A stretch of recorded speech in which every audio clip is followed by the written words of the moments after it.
Hello, parser people. It is Tuesday. It's Text Adventure Tuesday. We have, as almost always, JRAM. Yay! Hi, hi, hi. So JRAM, what did you find me for tonight? So departing from last week's how do you say somewhat older style of parser puzzler, we're taking a hard left today and going into the choice-based area of the realm of magics. So talk to me because I've played a couple of choice of games that you've sent me. Tell me what what makes choice of games like special. Well, to get to that, you'll have to go to the great parser versus choice divide, right? I myself like all flavors of text-based games, but there was a pretty strong anti-choice. Oh, that's a weird way to say that. In terms of folks who are enthusiasts of parser puzzlers and think that text adventures and interactive fiction should be limited specifically to actually typing in commands as opposed to choosing from a list of options the game gives you. Um, this was more of a how do I say this? The conversation was more lively when Twine kind of started becoming a thing, which I guess was around what 2008, 2010 or so. But choice of games has been around for ages, and the interesting thing that they do is kind of hybridize not just interactive fiction and choice-based narratives with, but they also include a stat system. As we'll see, those stats can get pretty complex, and the actual gameplay elements can get real wonky and interesting and fun. I am really excited that the Choice of Magics is the first one that we're doing on the stream. I imagine we'll probably cover a few more in the future, but this is a really good example of just the possibilities that stat-based roleplay can have for IF. Got it. Yeah, because one. So I've played Choice of Robots and one of the other ones that you gave me, and one of the things that I found interesting, if not maybe a little challenging, was those stats. Obviously there are plenty of games with stats and plenty of like different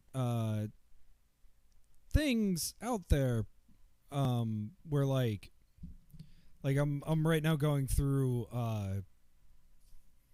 Nethergate, and that is like straight up an RPG with stats and things like that. And one of the things that I'm struggling with that game, that I think I struggle with a lot of stat based text games, is seeing those stats.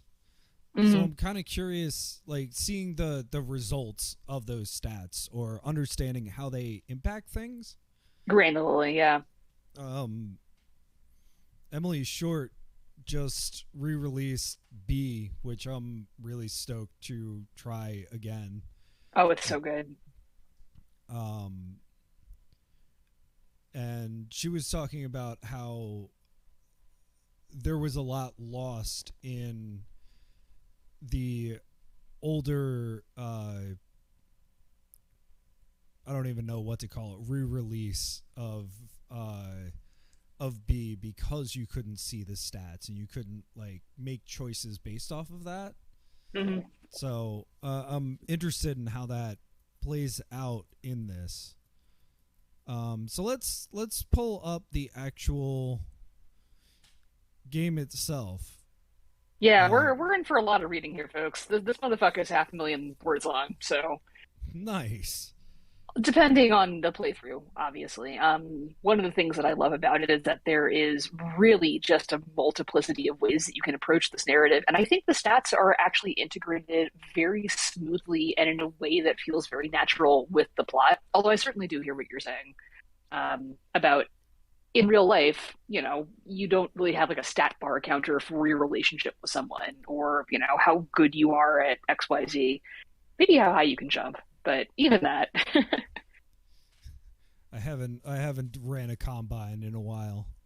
Well, no, it's not really even like in the real world. It's that like oh hey point then click what's up. Hi, hi, hi. Yeah, it's just that it's very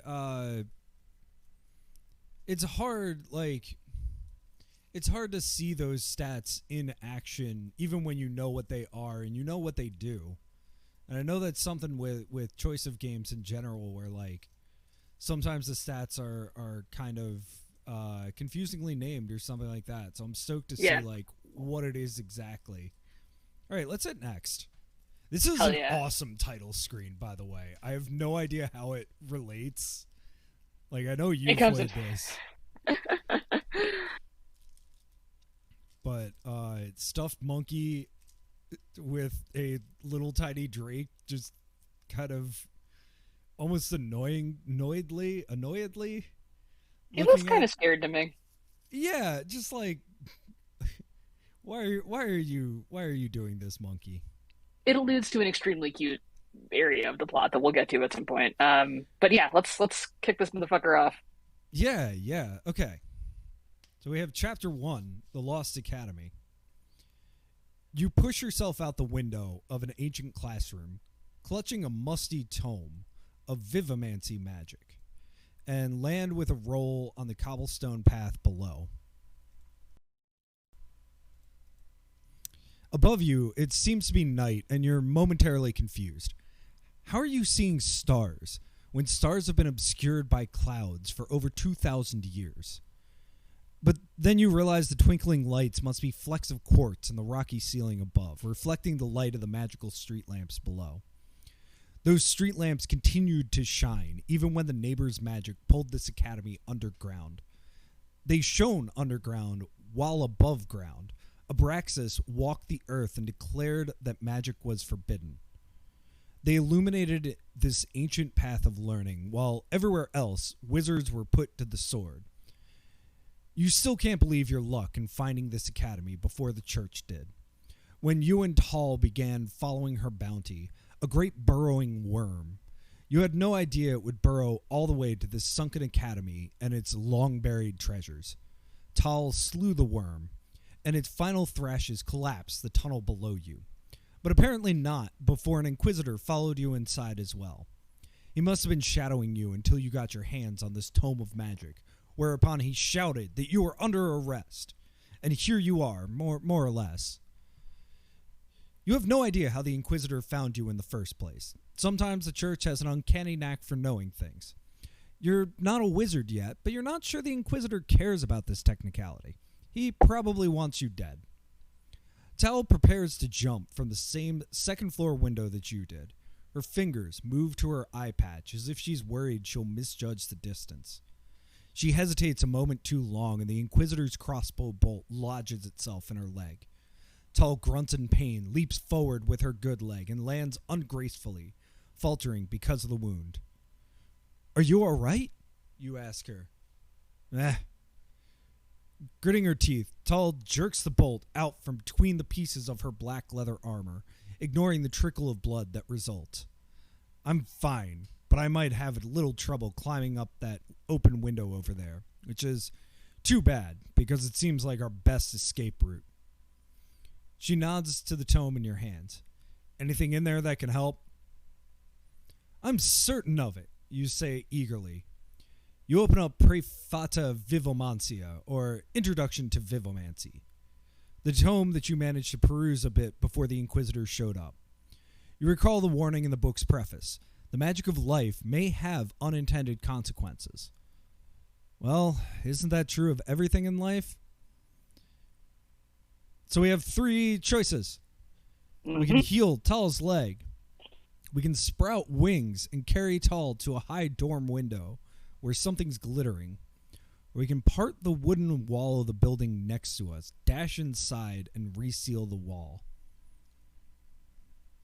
Hmm.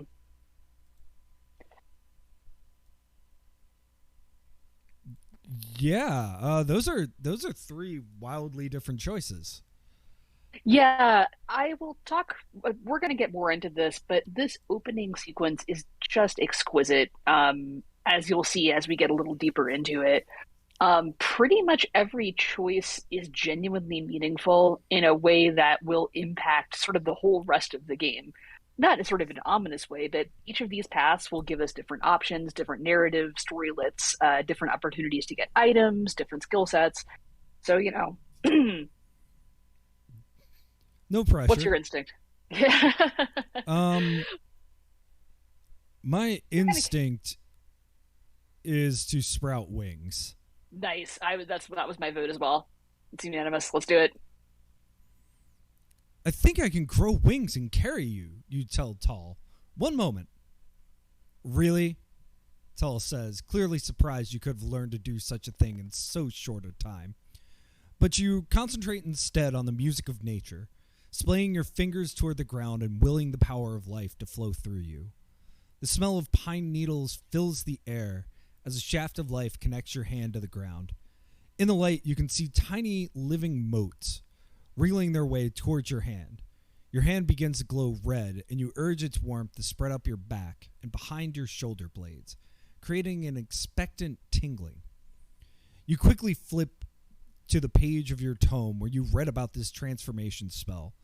Then you mutter the ancient words Aviana Aroba Volanta Pluma.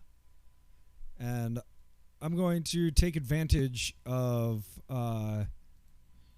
the accessibility options and make the text a little bit bigger for myself. One Yeah, moment. whenever I fire up one of these guys, it's always text bigger three times and black background. Because I am an old and my eyes don't work real good.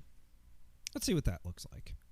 The problem with being a reader is that you end up reading more things in increasingly annoying font sizes. There we go. That's a little bit more readable for Hey, myself. hey.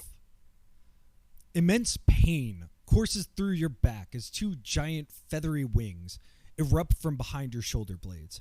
You feel vaguely queasy as the spell cannibalizes your bones and hair to create these new appendages. With your wings fully extended, the transformation ends. Tall can hardly contain her astonishment. Trying to flap the wings feels a little like trying to wiggle your ears when you don't know how. But when you get the wings to move, you're surprised at the force with which you're lifted. Your body is much lighter now. Experimentally, you flap a bit more, and you are airborne. You giggle. You're flying. You gain Vivomancy. In the future, do you want to know when your skills change, as with the mention of gaining Vivomancy? I don't know, do we? Yeah, I think so. All right, let's do it. If it's recommended. I'm new to these. Sure. Hey, wait for me, Tell says, grabbing your leg. You quickly discover that while Tall is quite slender, she is nevertheless heavier than you expect. You flap your wings fruitlessly for a few minutes. But the Vivomancy magic is still coursing through you, so you urge a little more mass to go into your wing muscles. And that's enough. You lift off, carrying Tall. A man in a white tabard appears in the window you came from, training a crossbow bolt on Tall. Tall raises an arm to guard her face. The Inquisitor fires, and the bolt ricochets off Tall's bracer. Before the man can reload, you and Tall land inside the ancient dorm room. Whew, Tall says, and when you turn to look around, she gets a mouthful of wing. Yeah. Okay, maybe you could get rid of the giant wings now. I can't even see what's in here. Somewhat reluctantly, you will your transformation to reverse itself. It's less painful this time around, or perhaps you've just acclimated to it. It must have appeared painful because Tall looks at you in concern. Are you all right? She says. Fine, you say, panting. You think you somehow lost some mass in the prospect of growing and losing wings. Lost fighting, gained subtlety. Brave of you to be your own test subject, Tall says. I thought you had told me earlier that Vivomancy could have unintended effects.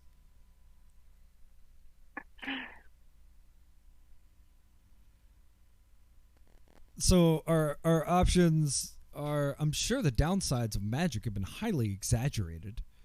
I couldn't live with myself if I tried healing you and something went wrong. And the one that I'm absolutely choosing, I'm a little disappointed that I didn't sprout a third arm or something, but having wings was pretty fun.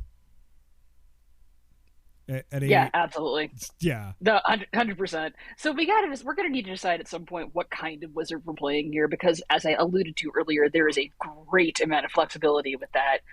But yeah, growing wings and then being like, hell yeah, I had wings. Come on, that would be me if I was a wizard. Yeah, I'm sorry. I think being amazed at magic. Tall scoffs. 3 arms? Why think so small? 4 arms is where it starts to get good. Carry twice the stuff. Applaud twice as loud. Legendary hugs. Epic high fives. Double the damage. Now, that's just practical. I know. I was just thinking it the whole time. Sorry. You make a mental note. Banter is fun. Must do more banter. Increased humor. Okay. Tall lights a torch. At first you think the dormitory room once belonged to a woman, judging from the rotting dresses in the closet, but the dresses seem large in the shoulders, and you recall tales of some men wearing feminine clothing in the ancient days. Regardless of biology, the student clearly put effort into looking feminine and fabulous, judging from the extensive cosmetics workstation. Huh. Maybe I should get ready for our date with the Inquisitor, Tal says, wryly regarding the cosmetics station. You aren't sure whether Tal has ever used cosmetics in her life. Her hair turned silvery gray at a young age, and she refused to dye it. She keeps it in a short ponytail, probably lopping it off with a sword when it gets too long. Her pronounced cheekbones have a few scars from fights with monsters, but she never applied any cosmetics to conceal them. You're not even certain a dress has ever graced her wiry frame. You know that Tal could put more effort into her appearance, but you're also fairly sure she doesn't give a damn. Maybe Tal figures her appearance is a lost cause since she has to wear an eye patch. You think she'd be wrong about that, but you two don't talk about it. What about you? What do you look like? Bookish and spectacle, rugged and adventurous, a snappy dresser, popular about town. I dress in all black. Oh, God. Oh, God. I have a question for you, J-Ram. What's up? Who was your... And maybe this isn't the right question. Maybe this needs to be translated into whatever your child TV show of choice was. Who was your Power Ranger? Oh, never a Power Rangers kid. If we're talking Animorphs, I'd go Marco. Easy. I have to tell you, I've only read one Animorphs book, and it was a Choose Your Own Adventure book. Oh, hell yeah. Well, I know what I'm asking for my birthday on the stream. Hey, if we can find a way to do Choose Your Own Adventure books, we're done for. Those are the epitome of interactive fiction. That is literally interactive fiction, Malfrere. But if I remember right, he was the big dude, wasn't he? Nah, he was the funny asshole, the secret art of pain. Oh, all right. Let's do rugged and adventurous then. I was gonna go with bookish and spectacled because I was a Blue Ranger kid. Honestly, oh shit. Honestly, if we're being real here, I would go Tobias, moody outsider, always. At any rate, so I have a sense that these are probably going to impact one of our stats. And I am so, man, I was going to go bookish and spectacle because that'll probably increase our intelligence, subtlety. Have we looked at the stat screen yet? No, we haven't. Let's take a look at it. Let's take a little look. We have as yet nameless protagonist. Ah, that's kind of cute. Our magic, we're good at vivomancy compared to everything else. Skills, ancient history, bad. Fighting, bad. We suck Subtlety, at everything. decent. Charisma, bad. Optimism versus caution. Humor versus solemnity. Empathy versus calculation. And we have tall, church, and 4 undiscovered relationships. How we feel about the kingdom. Oh, we have an inventory. That's good. There are students, pets, the dead, and plot points. It is worth noting here how incredibly out of normalcy this is for your typical choice of games stat screen. This is zhuzhed up like JVN got up in here. Yeah, because I remember maybe it was choice of.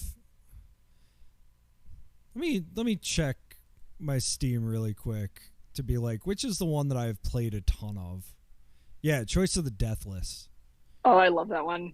Which I definitely love. They're all really, really interesting.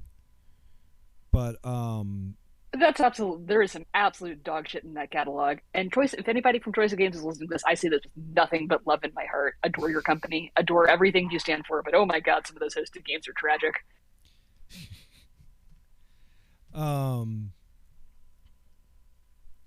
But yeah, that one only had like personality scores, I think. That's just interesting. Yeah, one of the things that really impressed me about this title when I first picked it up is just how complex all of this stat balancing is and how seamlessly it integrates itself into the narrative. It takes a lot of effort to make things be this natural, particularly when they are this complex, which we'll see. So, anyway, back to the choice at hand. God, dandy, goth, or dork? Dandy, goth, or dork? Can I be all three? Uh-huh. Oh, so we're dropping the rugged and adventurous one. That works for me. Let's go with dork. Yeah, that'll probably give us an ancient history boost. Yeah, you're a bit wan from spending so much time indoors reading, and a bit slight from spending all of your money on books instead of snacks. Gained ancient history. But do you possess an item that stands out a bit? Oh, but you do possess an item that stands out a bit. What's that? So as far as I know, this is just flavor. But oh my god, is it fun flavor? Uh, A giant black floppy hat to go with my black robes. I dress like a fairy tale witch. Giant black hat, black dress. A hat with a big jaunty feather. A shimmering cloak. Cute, clever skirts I stitched myself. A brilliant green dress and an ancient pendant, both from my grandmother. all right, what are we thinking here? Um, Have we decided that we're a lady? This seems like a very female-coded wardrobe selection. they said early on that it kind of didn't matter, but yeah, it definitely is kind of female coded. Uh, Um, a giant black floppy hat. I'm looking at that shimmering cloak. Uh, Yeah, I'll go with that. sure. It's like it's like when you're in high school and you wear some outrageous clothes because you're not sure who you are. Yeah. Your study of the ancients has led you to many a ruined ancient city. Most of the time, these excursions were fruitless, and the church had already picked over and destroyed what magic items remained at these old sites. But your cloak seemed to blend in with the surroundings a bit. Perhaps that's why the Inquisitors missed it. It's not a fabled cloak of invisibility by any means, but wearing it does give you a bit of a regal bearing, so that's nice. Gain subtlety and charisma. Ironically, the grays you wear underneath the cloak tend to be somewhat drab. You are bookish, after all. What kind of Hmm. pronouns and nouns do you prefer? Why the royal titles? No reason. All right, so who do we want to be? Um,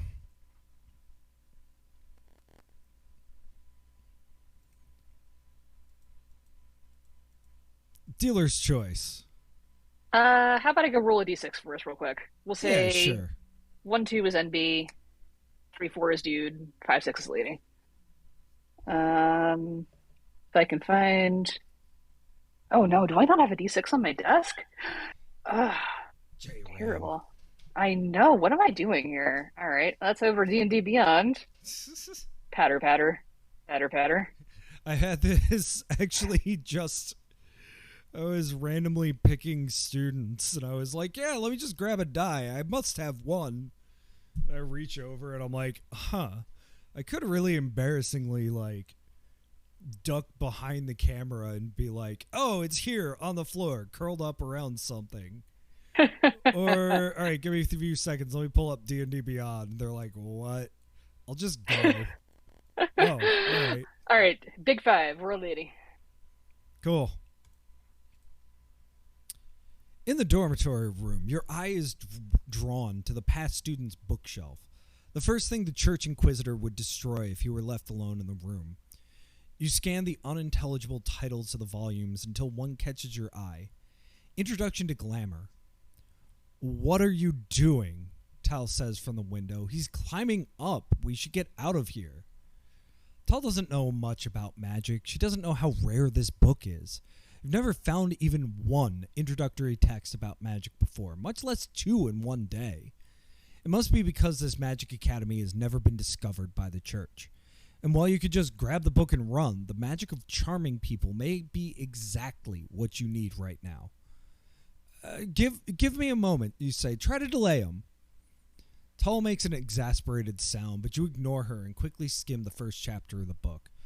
Glamour magic appears to work like vivimancy, but the power source is the self instead of nature. There appears to be only one spell in the book, a spell that makes a person incredibly charming and persuasive. Most of the book is devoted to the exploration of the ethical issues and negative ramifications of the spell. Well, no time for that. Tal shouts a warning. You look up from your reading and see the Inquisitor leap into the room from the windowsill. Sword drawn, Tal warily circles the Inquisitor, who has drawn a mace. With your arms crossed on your chest, you draw power from within. You shine with a golden aura, and you smell something sweet, like cherry pie. Philotia omnes, Cleos venemum. The Inquisitor seems unable to look away from you. Beneath his handlebar mustache, his mouth parts in awe. Please don't try to harm us, you tell him, and he nods slightly. You spare a glance for Tal. Though she had drawn her sword, she warily sheaths it now. I am so sorry to intrude, says the Inquisitor. If there is anything I can do to make it up to you. Were you sent specifically to catch us? You ask the Inquisitor. And did you know about this place? The Inquisitor shakes his head. The Hierophant had a vision of you exploring this place and thought it was the beginning of something important. Nobody knew who you were. I was just told to try to uncover this old academy or wait for you to show up, whichever came first. I was digging for a month with no progress on the other side of the ridge until you showed up chasing that tunneling worm. So I appreciate the relief. His look grows darker, but magic is forbidden. If the Hierophant knew you were a wizard, she'd have ordered your capture like anybody else. When Inquisitors capture music users or shapeshifters, those people are typically never heard from again. Most people assume they're quietly executed. The church's official line is that they will administer justice as their duty to the kingdom, and the laws on the books certainly dictate death for wizards and shapeshifters. Hierophant Elizabeth is known by to be quite by the book. If anything you've heard about her is true, you doubt she would make any kind of exception for you just because of an intriguing vision. But you decide to ask the Inquisitor's opinion. If you did capture me, would I be executed? You ask. Inquisitors just deliver the wizards, the Inquisitor said. But I think so. He doesn't know. Interesting. Well, I have new instructions for you, you say. Have him explore ahead and fight any monsters he encounters? Have him leave and never report what he's seen here? Take his stuff, tie him up, and come back for him later? Have him sit still so I can practice turning people into tortoises. All right. So now we need to make some character choices here, right? Like, do we want to be a dick or do we want to be relatively benevolent?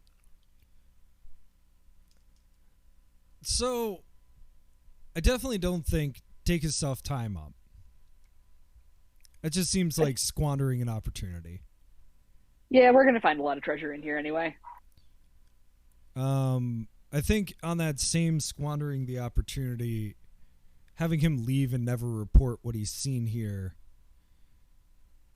fair. Let's table that too. So do we make him do some dirty work, or my thinking on the last one is that we're just excited about magic and that we can do Yeah. magic. All right. So you want to say our character for this run is maybe just like turbo dork enthusiast, Yeah, I think so. I just like think real. How jazzed would you be if you figured out you could do magic? I mean, come on. I mean, yeah, I think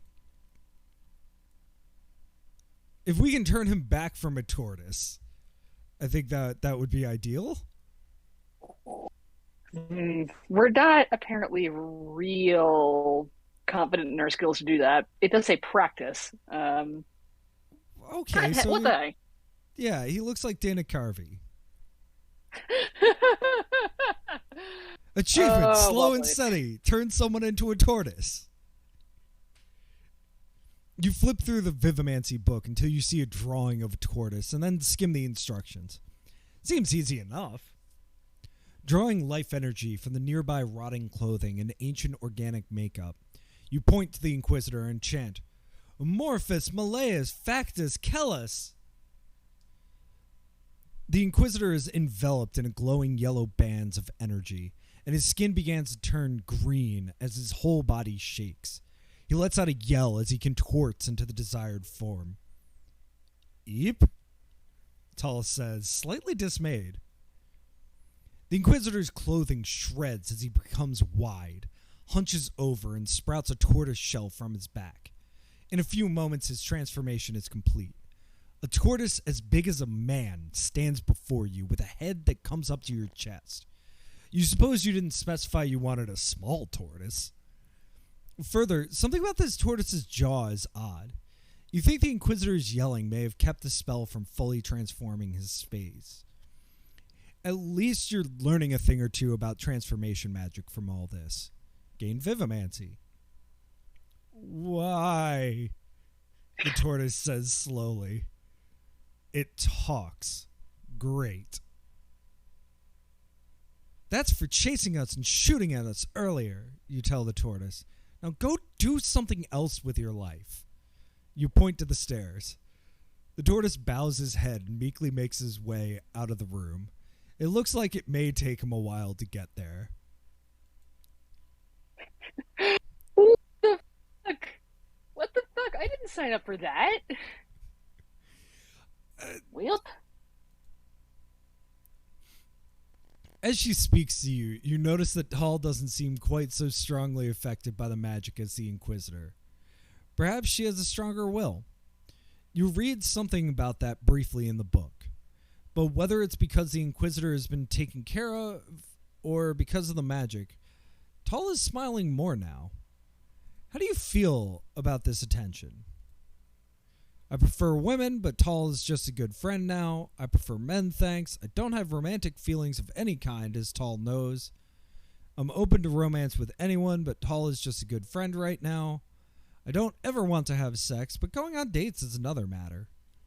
I vote we should smooch everybody. Yeah, smooch everybody, except Tull is just a good friend right now. Yeah, I'm not into Tall as a romance option. I think she's cool as fuck, but more bestie material than girlfriend. You don't limit your interest in one gender, but that doesn't mean you aren't picky or that you want to take shortcuts. Part of the beauty of love, you think, is that it's freely given. That makes everything about it sweeter. So, no orders for me? Tull says with a wry grin. You shrug. Just keep being yourself. Tull nods, pleased with your answer. Ah, shucks. Anyway, let's keep moving. Increase Tull relationship. So how have we moved these stats already? A lot, actually. At least in Magic. That's good. And I'm sure it goes like all the way out to the right end, but still. Yeah, if I remember correctly, I don't think it's a spoiler to say that most of the endings that you get are going to depend on what branch of magic we specialize in here. Well, problem for this, I don't like specializing. Oh no. Oh no, we're just going to be your eternal college freshman all over again. You briefly search the dorm room you're in. As you search, the Tortoise Inquisitor continues to make incremental progress towards the door. You don't find much else of interest besides clothing and some assorted devices in the students' drawers that you don't understand. But you notice that the student sequin clothing seems to glow a bit more brightly when you stand nearby, now that you have glamour up. You think that the students' clothes are enchanted to heighten the effects of glamour magic. Now that you're no longer in danger, you have time to change into some new clothing. The tunics seem to have auras as strong as the dresses, and they look a little bit more practical for adventuring. Yeah. Put on one of the students' glittering tunics. Oh hell yeah. I mean, You'll go with our shimmering cape. yeah. Oh my I mean, god, we're so also, shiny. I'm not gonna just take one and not use it because I won't remember to use it. Eh. And passing on it, probably. I mean, I get that it's probably going to hurt us in some way to wear it, but put it on. Fuck around. I'm sure there'll be no finding out involved in this. Glamour magic seems quite useful. You remove your winter colors and put on one of the students' glittering tunics. Gained glamour.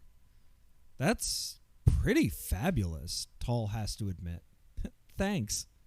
You and Tall cautiously make your way out of the dorm room into a corridor with doors leading to other dorm rooms on either side. From within the room where the Tortoise Inquisitor is still heading to the door, you hear a deep, slow voice. I'll get you, the tortoise says. Just wait. Oh, this is a very good gag, although I'm very not happy with the fact that we did that. I thought we were going to turn him back. I mean, we also got, the benefit of him leaving us. I was kind of worried that, we'd turn him back and he'd be like, haha, that was evil. All the other dorm rooms seem somewhat sparsely decorated. You think perhaps when this magic academy was pulled underground by the neighbors' magic, the students had already been evacuated.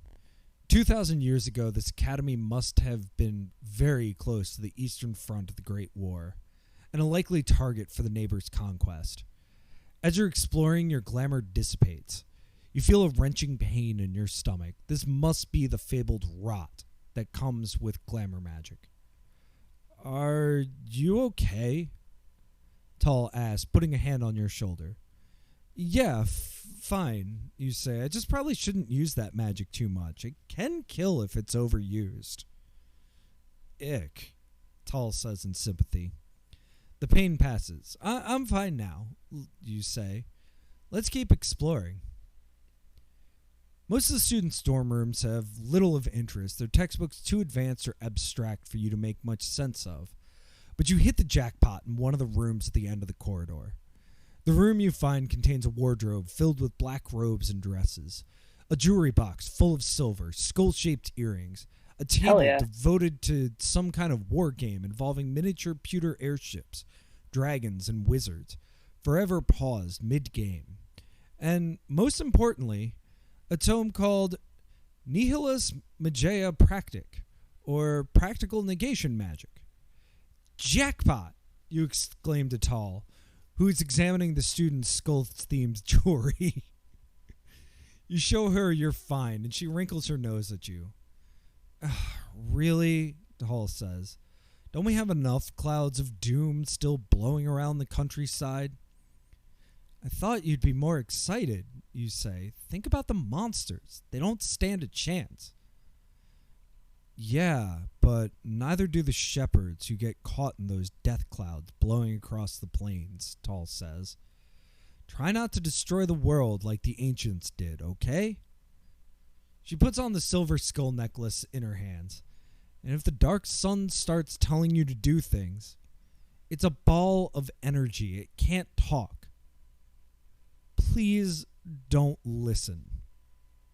Despite Tall's admonitions, you skim the beginning of the negation text, learning in the process how to hurl a ball of deadly negative energy. It seems very much like your Vivimancy and Glamour spells, but the magic requires drawing on the dark sun at the heart of the earth. It sounds interesting. You're somewhat eager to try it out. Tall's right, though. Since every negation spell leaves behind a cloud of dangerous negative residue, you probably shouldn't experiment with it until you have to. Eyeing the student's very black wardrobe, you suspect these robes are enchanted to make negation magic more powerful, just as the Glamour student's clothing enhances glamour magic. Take a black robe for later? Yeah, definitely. You take a black robe in case you want it later. You suppose it's possible. You briefly search the other dorm rooms, but they appear to have been mostly cleared out. Just barren mattresses and empty closets and bookshelves. Your two options for proceeding are either a window at one end of the hallway or a spiral staircase at the other end. Looking through the window, you see a giant library, the bookshelves illuminated with the same dusty globes that illuminate your present corridor. Amazing, you think. Look at all that magic, all that lost knowledge. You're on the second story, so it'd be a bit of a drop. But you think it'd be absolutely worth risking a dangerous fall for all that knowledge. You could try your new negation magic to blow up the window, although you almost certainly would suffer some negative effects from the toxic cloud it left behind. You could go down the spiral stairs and hope to find some other way into this library. Or you could use Vivimancy to gain the ability to burrow. If you burrow straight down, you might find another entrance to the library there. Definitely not negation magic. That sounds like a bad idea. Yeah. Well, we're pretty healthy, though. Tall did get hit with an arrow. Ah, shit, yeah, you're right. And she's also not into this magic thing. So anything that might affect her kind of would make me feel bad just as a person. Yeah, fair enough. Let's just take the stairs. You sure? We could get burrowing claws. We could be a little mole.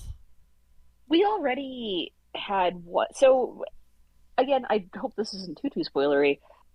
We've had one instance of this already. Pretty much every branch of magic has a downside, right? And we've already gotten a tummy ache once. I'm a little concerned if we have the rot too early, things will get hairy too fast.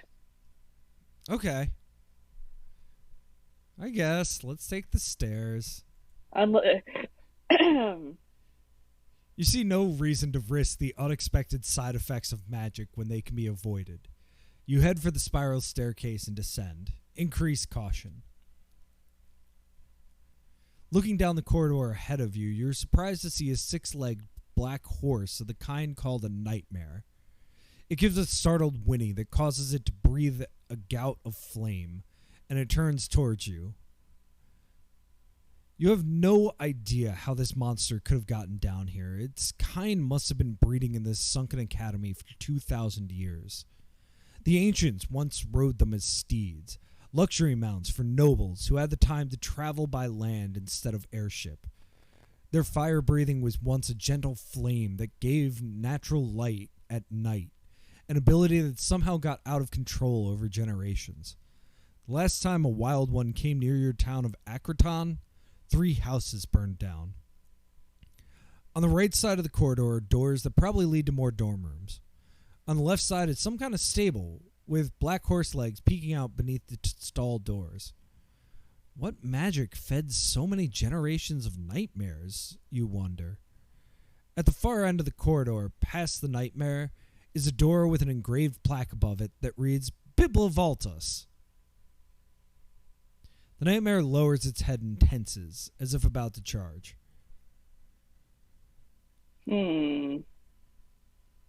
Do we have a perception stat?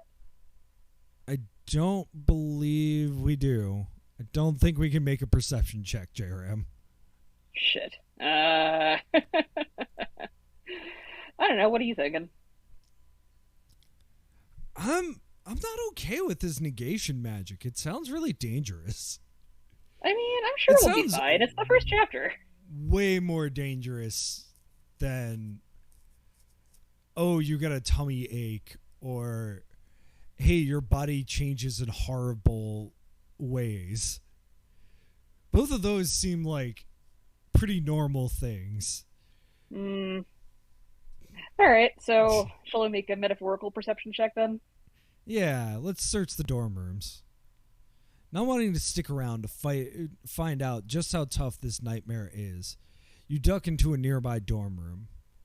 You rifle through the students' drawers and discover that this particular student had a predilection for pranks, judging from the crude sounds the objects make as you sift through them.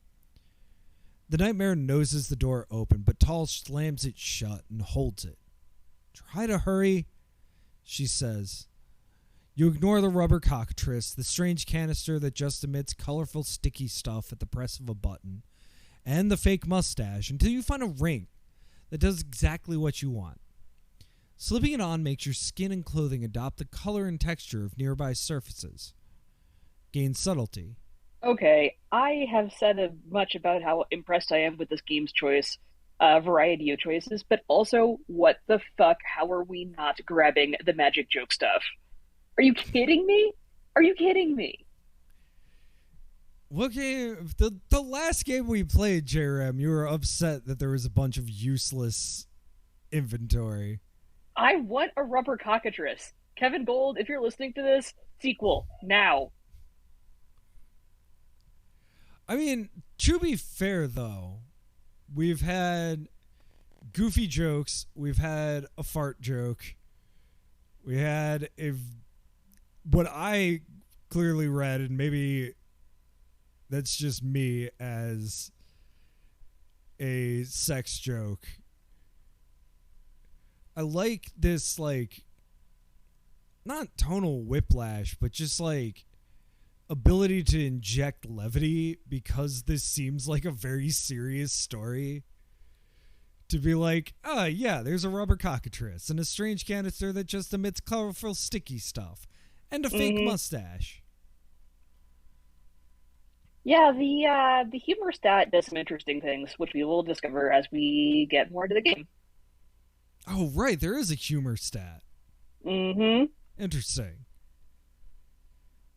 Great, Tall says. Is there another one in there? I'm afraid not, you say. The nightmare slams against the door, and you catch a glimpse of it before Talls throws her back against the door again. Here, take the ring for now, you tell Tall, tossing her the ring. I'll be fine. Count to 3 and let the nightmare through. Okay, Tall says, dubious. Tall slips on the ring and blends with the door. You hide under the bed. From under the bed, you can see the door swing open, and the nightmare just stands there for a moment, confused. It appears to turn one way, then the other. It leans under the bed, and you hide under your cloak. You can feel its hot breath nearby. It takes a deep sniff, then sneezes violently at all the old dust, spouting flames right in front of you. Finally, the nightmare turns its attention elsewhere and you scramble out from your hiding place, then exit the dorm room. Meet up with Tall down the passage, who waves to you so you can see her. Want to loot these rooms while the nightmare is confused? Tall says. Of course, you say. The two of you don't have much time, and the only item of interest you find is an old yearbook detailing the activities of these students from 2,000 years ago. Gained ancient history. When you see the nose of the nightmare peek out from the student's room, you abandon your search and proceed to the library. As you shut the door behind you, Tall hands you back the ring. Here, this is more your style than mine. You concur and take back the ring, putting it in your belt pouch. You test if you can put it on at a moment's notice, and you can. Your hometown of Acraton has no library. In fact, you don't think there's a public library in the whole kingdom of Irenia. When you were young, the word library had a similar feel to the words hoard or utopia. A cache of books free for the taking was too good to be true. Now, you're in a library, and it is wonderful. The rows of books may well contain all of the knowledge you would ever craved. The musty smell of the old books is intoxicating. And these are not just any books, browsing the titles. It's clear that these are tomes of magic, delicious, forbidden knowledge, ripe for the learning. The books glow slightly purple. You suspect this is an enchantment of negation that zaps dust and fungus before it can accrue. Thanks, Mother, you whisper. Your mother insisted on teaching you the language of the ancients herself when you were young, as her mother taught her, even though the family had never been nobility. You're not sure your mother would approve of the subject matter here, but you're grateful nonetheless. Looks like it's your lucky day, Tall murmurs, admiring the rows upon rows of books. Yours too, if you want. Not if you're suggesting learning magic, Tall says. You're way braver than I am when it comes to messing with that stuff. Mind if I take some books that just look expensive and mostly not cursed? Sure, you say, although you know whichever book she picks, it will pain you to find out that she's sold them. You hunt for primers on the schools of magic you don't have books for yet, divination and automation. The hemispherical magic lights above you are dimmed by dust and long-dead bugs, making it somewhat difficult to read the titles. Hey, why is there a humor section in the middle of the other magic? Tall comes out from a different aisle. Is that a joke? I remember hearing somewhere that the ancients considered it a kind of magic. You call back. Don't remember why. Aspirationally, you also pick up a book called Magali Magia, Great Magic. The contents are unintelligible besides the introduction, which promises a cutting-edge look at how to perform incredibly powerful magic. The rest of the book may be too esoteric for you for right now, but you hope to unlock its secrets with time. Hey. Or it's a get-rich-quick book and it just doesn't make sense. One or the other. You can spend hours in this library, you think, and why not? For all you know, there was only one Inquisitor pursuing you. But then again, for all you know, more Inquisitors are even now dousing the Academy's wooden buildings with oil and striking a spark. There's no reason the Hierophant couldn't have sent another Inquisitor, or two, or three. You best not linger over much. As you peruse the books, you notice that an author's name is often more prominent than the bland title of whatever they wrote. You wonder whether your name will survive 2,000 years, and what you will be known for if it did. What is your first name? Names that are longer than 3 letters are seen as a little pretentious in your hometown of Acraton, though the urban elites of Edra don't see it that way. So we have a ton of choices here. Any of these spark joy? I mean, I do like that we have Foo, Bar, Bax, Quux. I don't know the rest of the standard uh, variables that you're supposed to use in programming. I didn't know bar or quacks. That's interesting. Yeah, Yeah, it's foo, bar, backs, and quucks are like the cute. four first ones. Uh, how about quacks? It's got a nice ring to it. Nice. I'm always curious when it says something else. It just means And you can type it in. okay. And what is your mother's name? In your society, before you register for a profession, if you are the daughter of Eli, you are called Eli's daughter. Hmm. How about I like Quuck's Tam's daughter. Oh yeah, it's got a nice ring to it. Quuck's Tam's daughter. You suppose it'll never appear on the back of a book because you'll choose a professional name before then. Wizard Quucks? Magician Quucks? At the moment, it all sounds unusual and awkward, and you're sure not even Mayor Koss would allow it. You think they'll tell our tale in some musty book like this one day? You call out to Tall, who is exploring a different aisle. I don't know. What's the tale? How Quux and Tall saved the kingdom of Verinia? How Quux and Tall brought magic back to the kingdom of Verinia? How Quux and Tall started a revolution and took over the kingdom of Verinia? I mean, I don't know. Do we want to storm the gates of heaven? I want to see how she reacts to that. Yeah. Like, obviously, we know that, like, she's not into magic. Yeah, let's. I mean, if she's like not into revolution, maybe we can hold back on this like desire. I mean, something does need to be done about these secret police kidnapping people. That is true. For some reason, I thought Arinia was a different place than we are. I guess it's where we are. Revolution? Tall says, rounding a bookshelf to see you. Ugh, count me out. Those never end well. You're not even a little upset that Queen Thekla continues to persecute shapeshifters, you say, choosing your words carefully because you know more than Tall thinks? Or that anybody who experiments with magic is put to death? I didn't say that, Tall says. It's more like once I was old enough to realize how shitty the kingdom really was to anybody who was different or weak or poor, I had a choice. I could be mad all the time and probably die young in some stupid gesture. I could just live my life and try not to contribute to the shittiness. But what if you had some kind of gift that set you apart from anybody else? So that maybe you could really fix everything, you ask.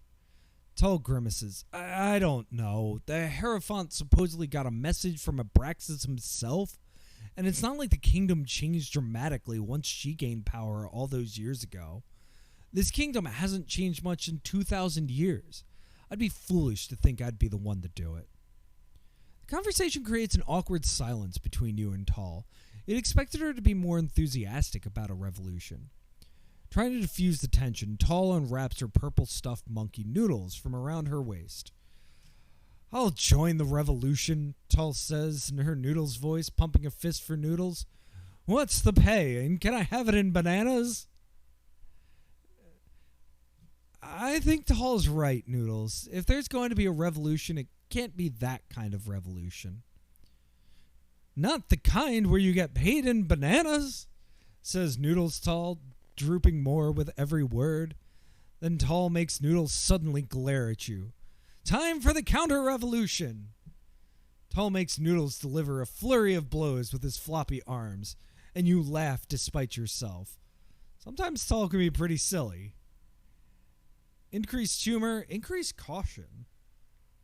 I love Tal. Oh my god. One of the things I appreciate about this, and this is just good writing, it's not good IF specifically, how lived in these characters feel and like how believable this friendship is. Yeah. Like, I love how you don't know a whole lot about their friendship, but like, it's obvious that they're friends and they're like, it's a lot of the things that you don't expect in writing. This is what like I enjoyed about the couple of choice of games compared to like uh most of the parser games that we've played. Like a notable exception being Weight of the Soul. Oh yeah. But like because it's so much more text to gameplay, I think there's the opportunity to have, you know, a 3 paragraph hey, this is like a huge part of their friendship. And also that it like drives some of the stats. That is where I think the interactive part of the IF comes in. Oh yeah, for sure. You get to really decide. Yeah, you're friends with Tal, but like, are you besties or are you, friends, partners, or whatever? So what's going on here? What level of the Xena and Gabrielle? What season are you in? Is it season 1 where they're like still feeling each other out, or is it season 5? Mm-hmm. After a bit of hunting, you find introductory text for divination and automation. It makes a total of 6 thick books, one for each school, plus a tome of advanced magic called the Megalia Mageia. You can barely carry them all. You suppose you'll have to come back with a mule or something. While Tull is busy searching for books that look expensive, you can't wait to try some of this new magic. Divination sounds promising. You recall the main drawback of divination is that it reveals some of your own information to whomever you scry upon. If you scry on a thing instead, someone associated with that thing will learn something about you. Perhaps that thing's guardian or its creator, or someone very interested in possessing it. What would you like to find out with divination? What is the most valuable object? Is there a potential ally? What might we most like to avoid in these ruins? Oh, it's a good set of questions there. My bet is the ally. But then the ally will know stuff. Like, I guess if it's going to ally with us, then we wouldn't mind that. Yeah, let's go with ally. Sure. Yeah. And again, like going back to good design, those are 3 good questions, and it's like, what do you care about the most in this moment or in general? You decide to cast a spell to look for potential allies, monsters or golems that might befriend you. Increase caution. You place your left thumb and forefinger on your temples and hold up your right hand with your fingers splayed. Willing your senses to expand, you intone Mysterion Nomai, Amicus Nausea Exanthus. Before your eyes appears a vision of an ancient stone golem, adjusting some levers on an old contraption in what looks to be some sort of service tunnel. The stone golem itself is a blocky creature, but it wears a tattered tabard, emblazoned with the crest of the Magic Academy. An open tattered book. Tabard is a tough phrase. Sorry. An open book surrounded by a tree, an eye, a black sun, a gear, and a crown. On the wall beside the golem is some kind of map, but you can't make it out clearly. The golem looks up, startled. It turns to look directly at you. Then the vision fades. You think this is the drawback of divination in action. You have divined the location of the golem, but it is also divined yours. Gain divination. Again, if it's equipped to be our ally, I don't think I really see the problem with it knowing that's our location. I don't know it knows it wants to be our ally yet. It's golem. Those things just kind of do what they're supposed to do. Hey, unless you, well, no, they're made of like mud or something.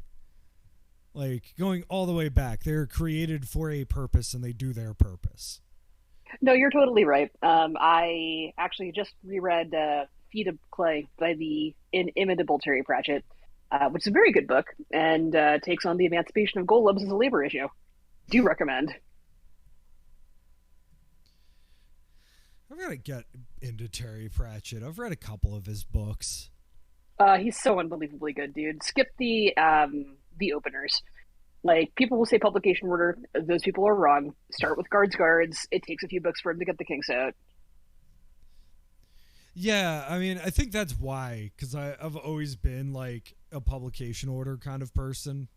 No, no, no, no, no, no, no, no, no. Um, Tall, I think I've found a potential ally, but I suspect it doesn't know it wants to be our friend yet.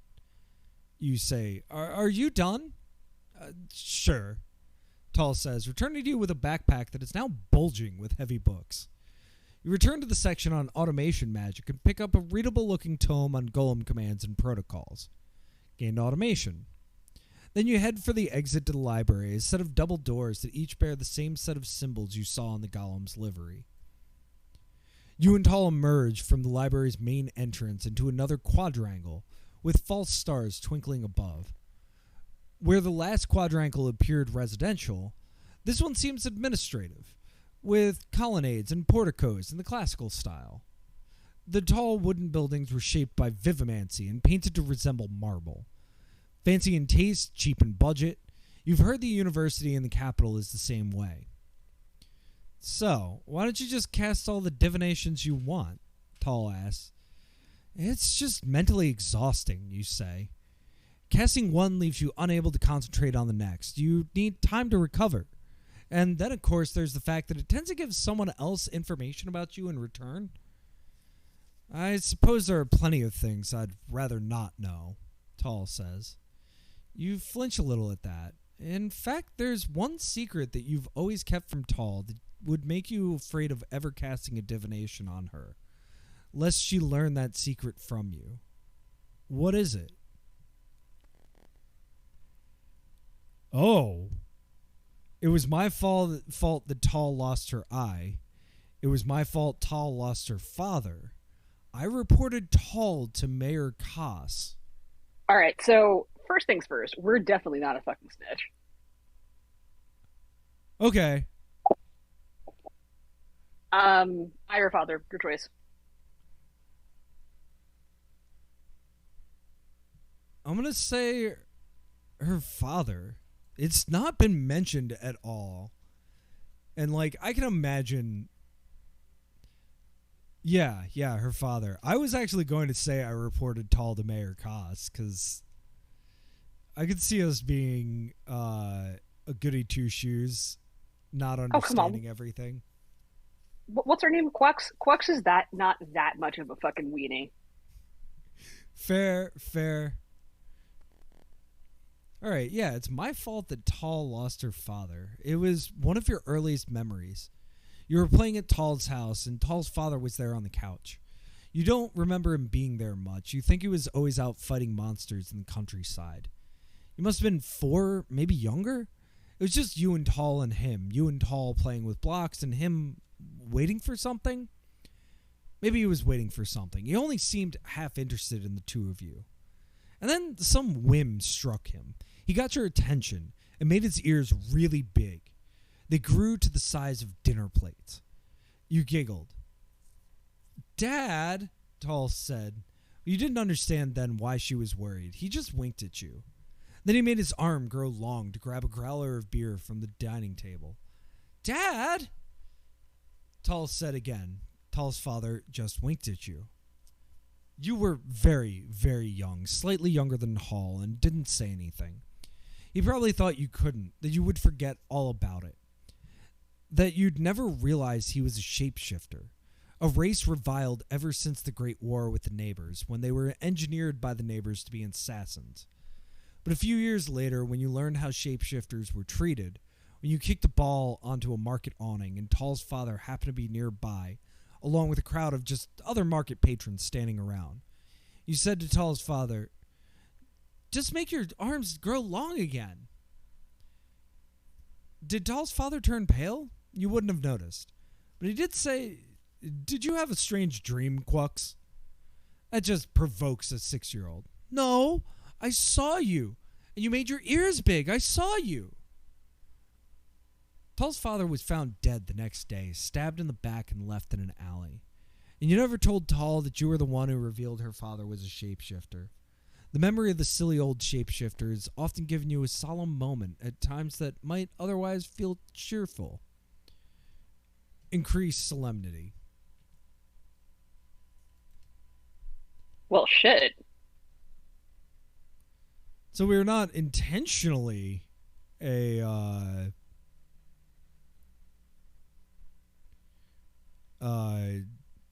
snitch. We can't blame ourselves for that. We were a kid. Fine. Yeah. You bring yourself back to the present, where Tall is ruminating on the downsides of magic. It's all like that fairy tale where the greedy guy wishes for money and ends up drowning in gold, Tall says. You sure you want to become a wizard? With all my heart, you say earnestly. Yeah, take your time thinking about it, Tall says, giving you a playful shove. Indeed, you've always been in love with the very idea of magic. You even formed vague plans about what you would do if you ever discovered it. What did you imagine you would do with your magical powers? Oh, we've got a lot of choices. I wanted to be able to vanquish anyone I so choose. No. I wanted to clean the world of the fallout the ancients left behind. Interesting. I wanted to understand the world and how it got this way. Wanted to understand people better. Every life is a fascinating story. I imagined becoming well respected, even adored. I wanted to be a peacemaker and get people to lay down their arms. I wanted to bring back the fabulous inventions of the ancients. I imagined healing the sky, causing our weather to go back to normal. I just wanted to be free to pursue whatever whims struck me. I wanted to be a wandering healer, like a saint. Any quick thoughts, J-Ram? Yeah, I mean, I'm either. Um, my inclination would be either environmentalist, so weather or heal the damage, or fabulous inventions. Okay. My thoughts were understand people better. Every life is a fascinating story. Or that's a very good one. Healing the sky, causing our weather to go back to normal. So Fuck. Let's go with healing the sky. Let's heal this guy. Wait, actually, have you clicked yet? I have not. Let's go understand people better selfishly because well, I don't know. If I recall correctly, healing this guy was the ending that I got last time that I played this, and I remember it pretty well. All right, let's do healing. Let's do understanding people better. Understanding people better. Let's all be friends. Every person in the world has a life story you're only reading the latest chapter of. You've always thought it would be fascinating to be able to read every book from the beginning, as it were. Gain divination, increased empathy. So a really quick stat check-in. So we have an appearance. We're Quux Tam's daughter. Still best at Vivimancy. I don't know if it's trick of the eye, but maybe glamour is higher than divination.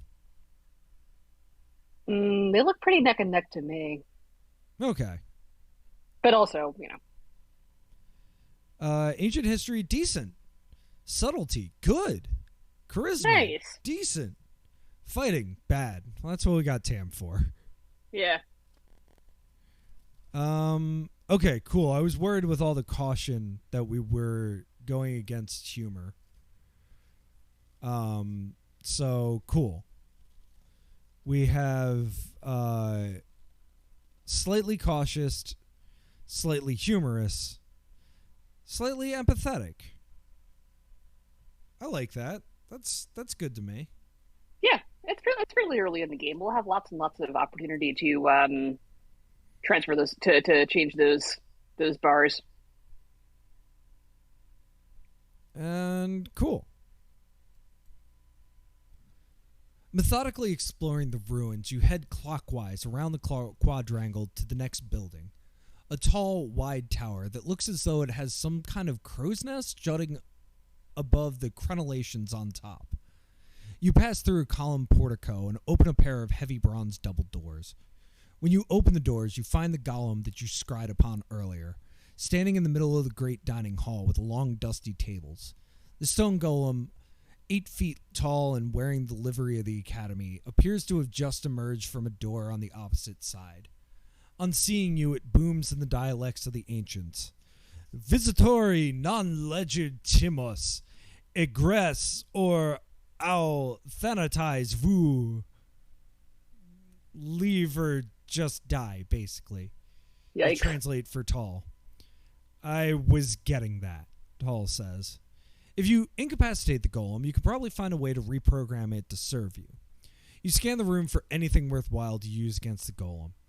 The old crystal chandeliers are fairly large, and the golem is standing almost directly under one of them. There's also a lot of mass in all the wooden tables and chairs that might be shaped into something else via vivimancy, although you're uncertain whether you have the power to do so. The place settings are bare, no silverware to hurl.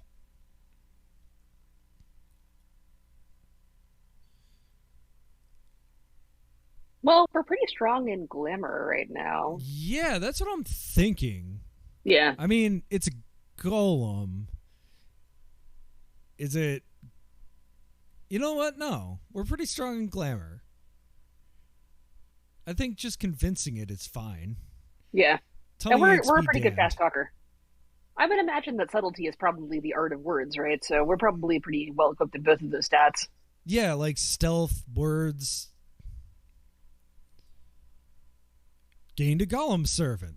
Achievement. Certere, Dominix. This broken Latin makes me pretty happy. I know, it really is kind of delightful, huh? You cast a glamour, crossing your arms in front of your chest and drawing on your life force. When you begin to glow gold and smell sweet, you say, Philatia omnes cleos venemon. The golem bends to one knee. Mea culpa, Dominix. The golem says, Non agnosco vor magnitudino. Looks like it worked, Tall said, surprised. Naturally, you say, although you weren't at all sure it would. Gained glamour, increased optimism. You take advantage of the golem's glamour to flip through the book on constructs that you procured from the library. It claims all golems in the ancient days tended to share the same password, Mentis Rasa, for clearing their instructions, so that any trained wizard could handle a golem run amok. You deliver this password and proceed to look up the rituals for giving new instructions to the golem. During this time, your glamour wears off, but the golem remains docile as you follow the golem's manual instructions. Defend us, and try not to break anything unless we tell you to. You tell the golem when you're done. Certere, Dominix, the golem says with a nod. With that, the three of you proceed to the kitchen. Golem friend! Yay! Rock friend. The kitchen shows off the ancients' ingenuity when it comes to automation-based improvements to daily life. The room is chilled by a large automatic cryo vault, its metal door open and exposing spiky white ice underneath. You wonder how much power this ancient machine has drawn from the heavens in the 2,000 years it has been down here. On the kitchen counters along the other two walls are an assortment of handheld automatic devices equipped with drills, whisks, and blades of an uncertain purpose. One amuses you, a small trivet equipped with 3 black wands, all pointed in towards the center. You think this is a piconegator, a device that could heat food quickly by hurling tiny balls of negative energy into the food. Near the end, the ancients apparently became lackadaisical to the point of casual self-destruction. The inert flying serving trays equipped with metal claws and feathered wings only reinforce this impression. You notice some interesting items on top of the cryo vault. There is a full alchemy set up there with test tubes and distillers and magical burners. Behind the alchemy set are stacked wooden barrels. An alchemy set would be an excellent addition to your basement laboratory. Making potions is as easy as following a recipe as long as you have the right ingredients. Hey, Golem, you say, calling to your new servant behind you. Do you think you could reach that alchemy set up there? Certere, Dominex, the golem says, and it lumbers with crushing steps over to the alchemy set. You wince as the automaton reaches quickly for the alchemy set, afraid the golem will knock down one of the ominous-looking barrels sitting nearby. But it retrieves the whole thing on a platter in one swift motion and offers it to you. Success!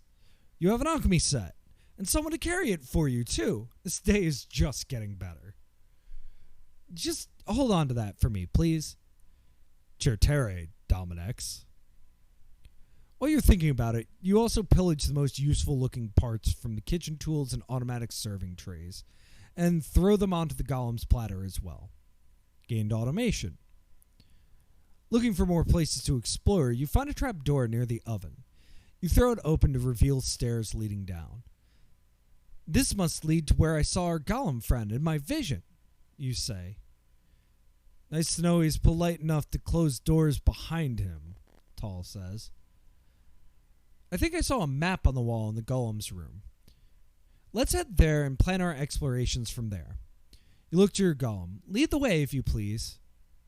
Certere, Dominex. You, Tall, and the golem descend the stairs to the service tunnels. Okay, real quick pause. This is kind of what I mean about having choices that like feel like they're taking away control, even though as I'm like I love doing this as like close reading as opposed to just playing it, because like I get to like actually sit here and be like, okay, well, we chose a thing to do actively, and this is what happened. So like we could have messed up this golem and not had him, and then we wouldn't have been able to like take the kitchen tools and put them on a serving tray. And then that probably wouldn't have given us extra automation. But like we're just kind of clicking next and next and next. And that's fine. That's the whole thing. But it's interesting to me that like, okay, this is like the second or third one and we're like, well, gained automation. Even though we didn't do anything for it. Even though, yes, we would not have had that opportunity had the golem not been there. Does that make sense? It does. The choice that we made was not actually related to gaining automation, but it's what we got from I don't want to say arbitrary choice, but it was disconnected from the consequence. Yeah. And I'm not sure, like, I'm not sure if that's part of the, like, if that's a flaw of this or if that's a feature of it. Like, if you're supposed to read this as like a choose your own adventure book, like actual fiction, I'm just wondering, like, does it make it better fiction to have it be divorced from the actual like game itself? Does that make sense? Yeah, no, I would argue that it does. There are lots and lots of choices that we have made and will continue to make that are directly connected to the consequences, be they stat based or narrative. But like what we're in right now, and I think that's important to note for kind of setting the tone of this, is that this is a good old fashioned dungeon crawl. There are different areas. I can tell you just from having played this intro chapter several times myself, it is really masterful. There are opportunities that you can get that we have seen that we would not see in other routes, down to the very first choice we made as to whether to grow the wings or run away or heal Tal's leg. We're getting all kinds of different experiences in this fairly big and complex dungeon. I am acquainted with Kevin Gold via his former college roommate Neil, who was a dear friend of mine. And Neil has told me they played D&D together, which I am cripplingly jealous because I imagine this dude is probably a fantastic DM. Like, Yeah, yeah. No, and definitely like I think that's a challenge in tabletop games too, where like you want things. I think it has the opposite challenge as a DM because you're like your inclination is to have things have direct uh, consequences, just because it. I don't know how it feels to have like a slow burn of you know successes or mistakes piling up that aren't like directly, oh, okay, you succeeded in the thing, you get the little like Zelda noise, you beat this like situation, you get the Final Fantasy noise, um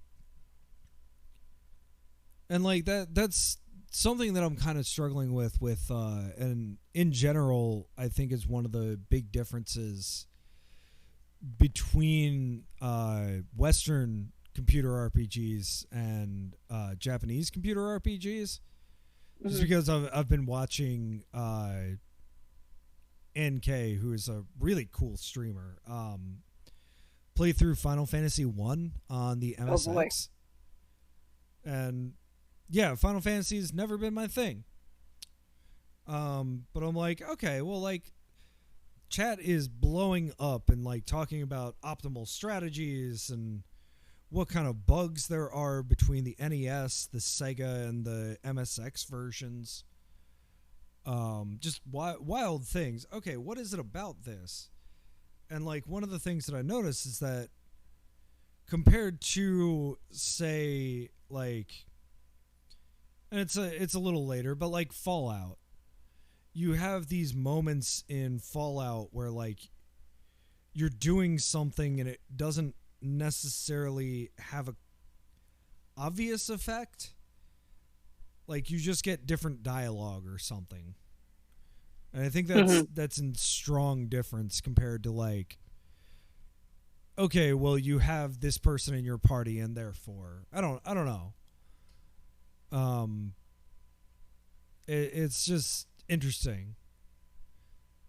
Like I brought up computer RPGs again because of Nethergate, and like I'm running into a lot of situations at this point where like, hey Pearl, what's up? Um, I'm running into like a lot of these situations where like because I'm on the Roman path and not the Celtic path, like doors are locked to me. Like I cannot get certain items. Uh, Somebody just like straight up attacked me. It was just like, you're a Roman, get out. And by get out, I mean, here are the three like shades that I just summoned to kill you. And then they rolled me very badly. Because that's that game. But like, even that's like really obvious. Like, Hmm. okay, I chose the Roman quest. It's a bunch of Romans. Hmm. As opposed to like getting to automation from, okay, like 3 turns back, we got the golem. I don't know, that was a huge aside, but that was like an example of one of the things that like loses me with these. um that I'm trying to fix because I really like all of this. So coming back, we have dust-dimmed magical orbs on the ceiling glow to illuminate the grimy service tunnels. 2,000-year-old graffiti has been burned into the wood of the tunnels with negation magic. Initials of long-dead students, declarations of relationships, identities of cheaters, unkind words for bad professors. You wonder what the vandals would think if they knew the graffiti would be their only lasting legacy. They probably would be pretty excited to have a legacy at all. You said the neighbors pulled academies like this underground so that they could be looted later, Tull says. So why didn't they loot this one? I guess the negative C must have appeared between us first, you say. It stopped the Great World cold. But then, what about the neighbor spies the Queen is said to sometimes find? Tull says. Why didn't they jig this up? I guess if there are spies, there can't be many of them, you say. But you can't trust all those stories. Neighbors kidnapping babies for no reason? Neighbors shapeshifters taking the place of the royal family? I think they're just that, stories. Because if the neighbors really could cross the negative C, we'd already be conquered. They probably never had to give up magic in the first place. With your golem's help, you quickly find the station where your golem was manning the controls. You have little idea what any of the levers, dials, and buttons in this alcove mean, but there is a helpful map on the wall. According to the map, there are 3 large rooms in this tower that stretch nearly to the top: the laboratory, the auditorium, and the arena. From your knowledge of ancient history, you can surmise a little bit about each one. The laboratory is marked with 3 symbols: a tree for vivomancy, a dark sun for negation, and a gear for automation.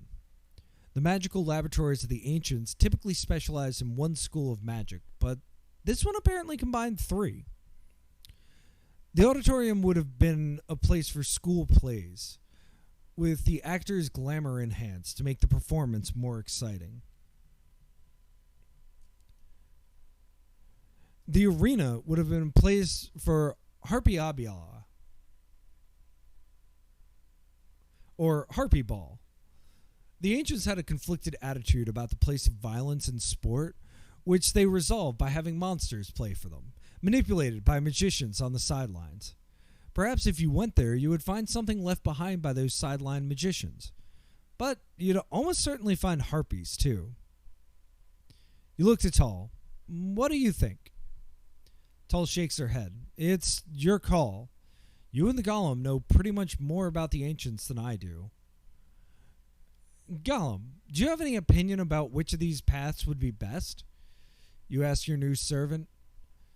The golem stabs a finger at the laboratory. Lemore malum, it says. No. Then the auditorium. Legion Arachnes. No. Then the arena. Harpiabila. No. Bad Spirit, Legion of Spiders, Harpy Ball. I don't know why I'm writing this.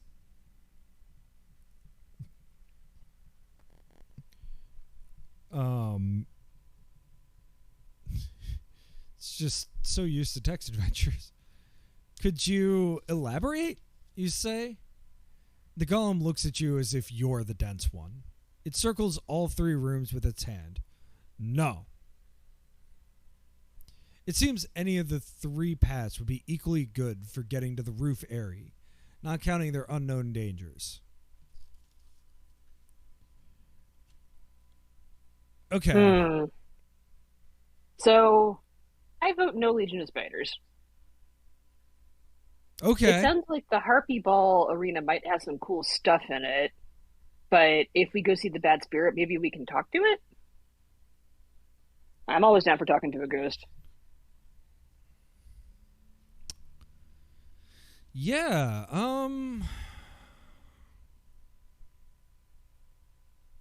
Huh. Yeah, let's go to the lab.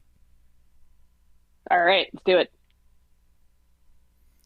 Sorry, I'm still thinking if that's what I want to do. Yes. Let's go to the laboratory, you say. There are bound to be some toys left over we could use. Tull nods. Makes sense. You chart a path to the laboratory and set off through service tunnels. Your golem helpfully points the way at various junctures. Set via. I love this golem. I want to take him home with me. We have to protect this golem at all costs. I love him so much. Let's take him home. When you reach the end of the corridor where the door to the laboratory should be, you find that the Academy has turned it into a dead end, with its symbol depicting the 5 magics painted above the message, Caveat Scholasticus. Beware, student. You translate. Thanks. Very helpful, Tall says, knowing fake Latin very well. The barrier, grown from the tree, could be parted with vivimancy, but it seems something dangerous was walled off here. Let's part that barrier.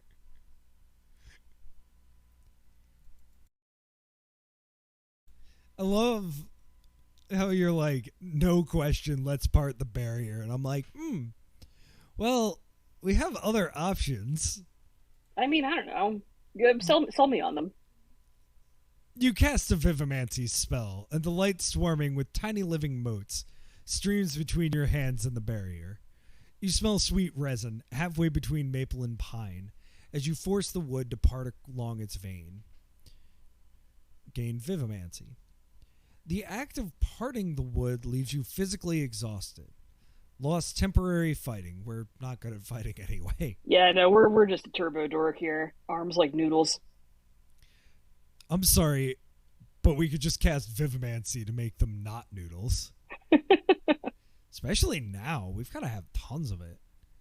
Behind the barrier is the original door, a steel door that stands in contrast to the wood of the rest of the Academy. You open the latch, and a shimmering curtain of light separates you from whatever lies beyond. You break off a piece of wood from the retracted barrier and stick the long splinter into the curtain of light. You pull back the stick. No damage. I think that this field is keeping something in, not out. You say, it shouldn't harm us. Great, Thull says. You can go first. You plunge through the curtain of light.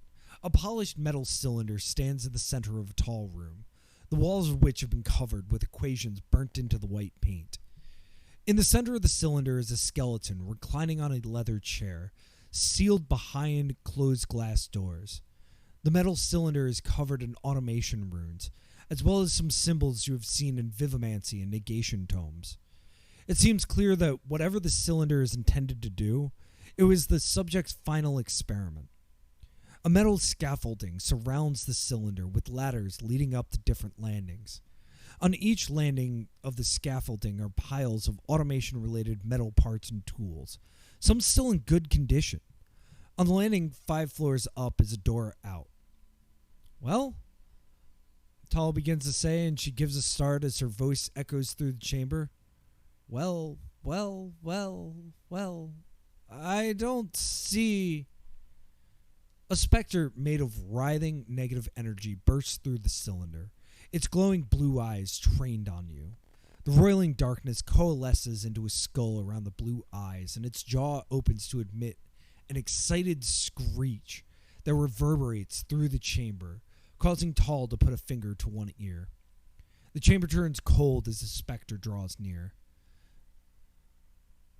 Bene vinitus metakenes zern, your golem says in greeting, but the specter ignores it. It points a finger of roiling darkness at you. Liberize Mao, it says.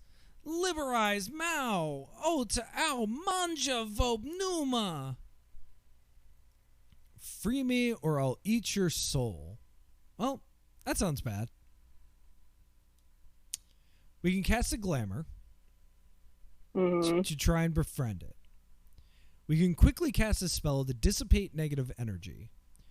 We can negate the light curtain on the door. We can destroy the physical skeleton with negation magic. We can sprout wings again and carry Tal to the exit. Or we can cast a divination to find out more about the specter. Can I just say, oh my god, this is so rad. Yes.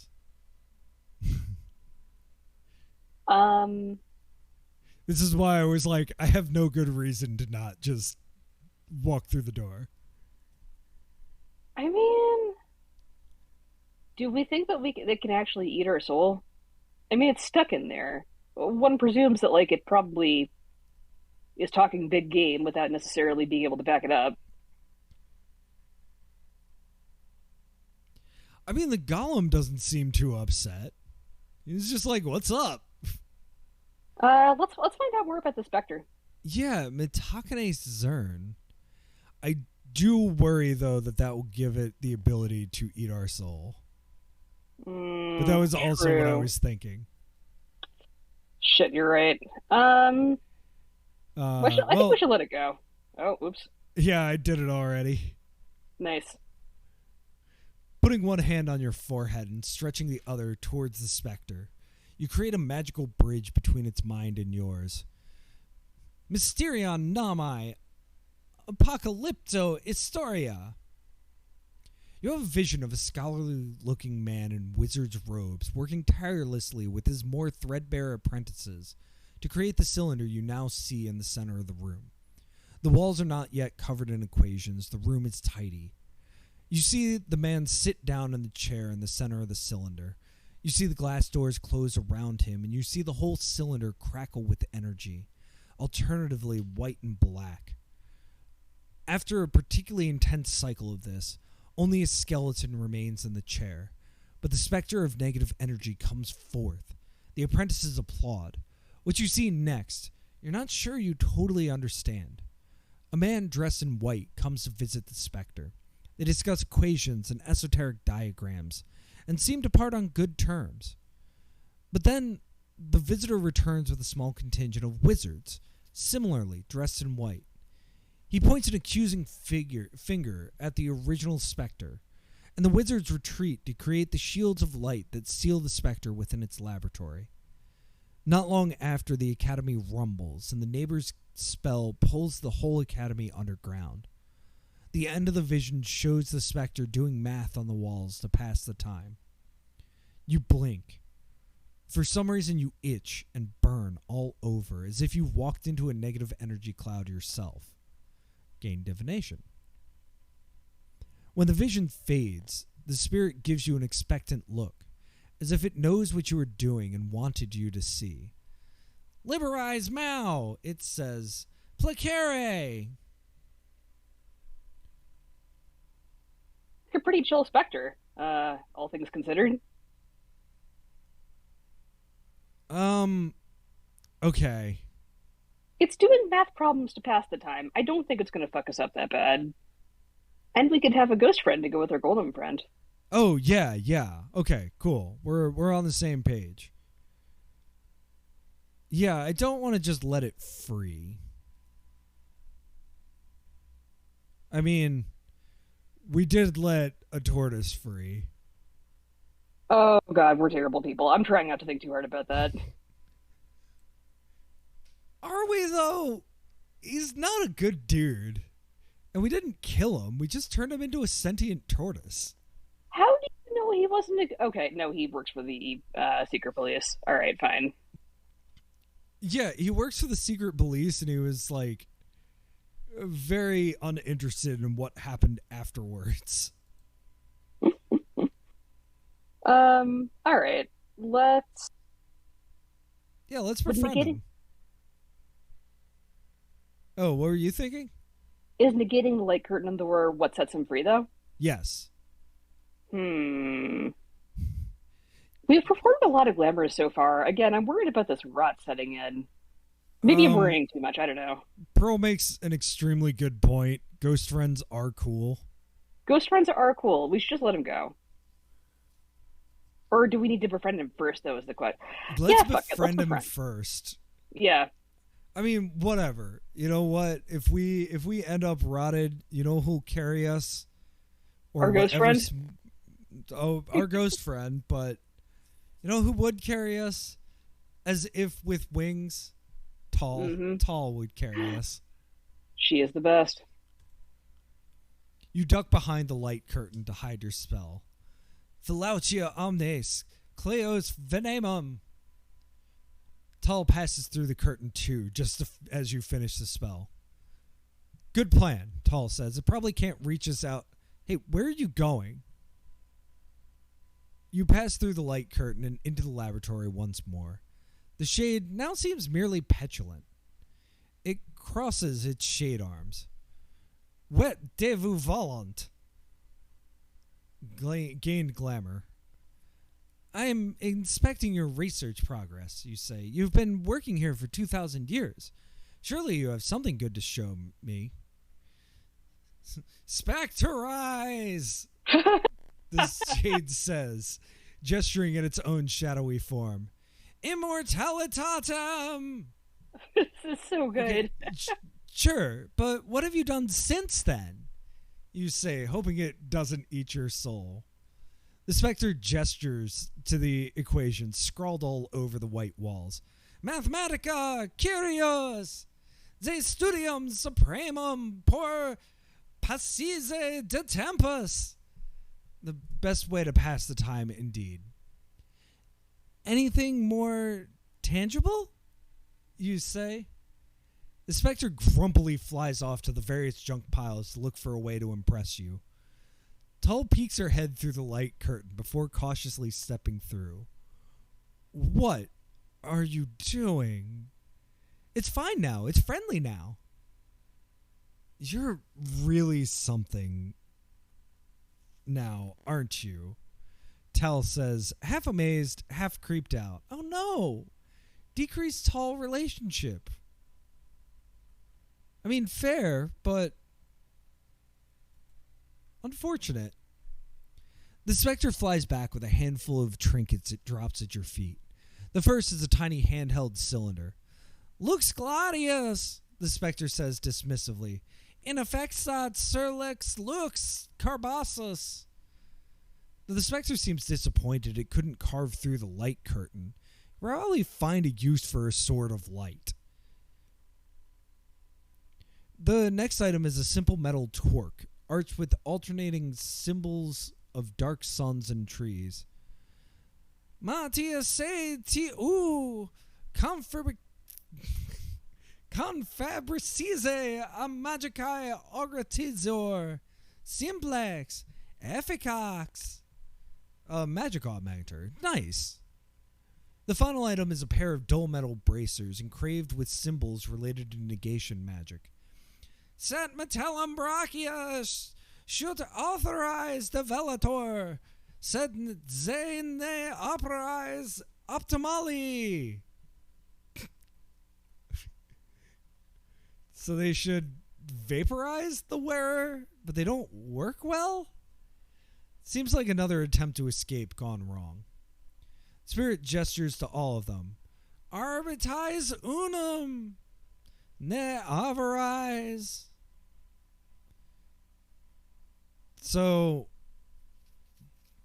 why can't we one? This is bullshit. Ghost friend, you're not being a bro here. Light sword, magic augmenting torque, bracers that partially. Yeah, it is not easy. This fake Latin and trying to figure out exactly how to pronounce fake Latin is You're doing not... fantastic. Also, can I say I am loving the Spectre voice? Very very mighty monarch. Yeah, that's kind of what I was thinking. I vote magic augmenting torque because we suck at fighting, and the bracers. I mean, they sound interesting, but I'm a little nervous. Yeah, well, now that it's in quotes, aetherize, it's like, oh, okay, they like turn you to like mist for a little bit. I mean, that's kind of chill. But no, like, I'm all about like everything but negation magic. I'm all about negation magic. Yeah. Seems terrifying. It seems like the kind of default evil path. Yeah, I mean, maybe not just evil, just like, you know, in Dungeons and Dragons, how like the main like doing stuff magic is a certain like school. Right. Don't ask me which one it is, but like the one that's like, okay, throw ice at your enemy and like fireball and stuff like that. And that was always like the one that I would never go down. Anything else, give me all the ways that I can like make plants grow. Transmutation, baby. Yeah, let's take the magic augmenting torque. I, because of Nethergate, know what a torque is.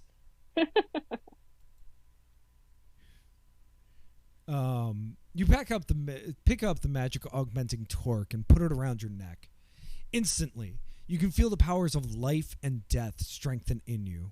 Gain vivimancy, gain negation. Thank you. You say, I'll try it out and let you know how it goes. You cross your fingers behind your back to let Tal know how unserious you are about coming back. Danke! The spirit says, switching languages again. You make your way up to the catwalk and exit without incident. The surprisingly sturdy ladders bear the weight of your golem just fine. Why are you telling me that? I wasn't worried about that until you said it. Meanwhile, your glamour goes down. A corridor of maintenance closets, which you rifle through for spare parts, gained automation, leads to a stairwell at the intersection of 4 corridors. You think this corridor presents an opportunity to explore the rooms in the tower you didn't already thoroughly explore. Passing through the arena, the auditorium, or the laboratory would have landed you here. And you could go in the back way to any of these rooms to try to extract more treasure. Ooh. Oh, could we? I want more stuff. More stuff. Okay, here's the only thing. So, more stuff would be the arena. Yeah. My concern about that is almost certainly fighting. Yeah, but we have Tal, and we can probably hoodwink our way past some harpies. They're pretty dumb, right? I do not know. All right. Our death will be on your hands. Oh, God. Oh, cool. We got an achievement for being greedy. You follow the corridor down to a humble door marked with the words Omada Defendere, or Defending Team. Behind the door is a nest of 11 harpies, all gathered around a silver tureen eternally bubbling with a bright red beverage. Yikes, Tal says, taken aback at the gathering of harpies. The giant birdmen and birdwomen begin to squawk angrily at your intrusion, a disturbing sight since the heads are fully human. Behind them, you can somewhat make out the rest of the arena below, tall and cylindrical with several tiers of seating. But there certainly are a lot of harpies between you and there. You see an ancient crystal ball nestled among the eggs in the nest.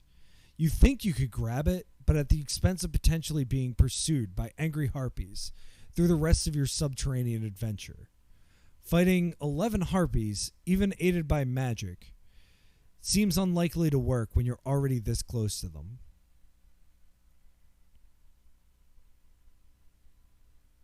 J-Ram. Well, shit. Now, This to cannot be work out fair, as well. it is a crystal ball eternally bubbling with a bright red beverage. Well, it's Oh no, I'm sorry. An ancient crystal Yeah. ball nestled among the eggs in the nest. Yeah, do we want to try? I don't know. I'm torn between leaving or just grabbing it and running. I don't think we're going to be able to fight.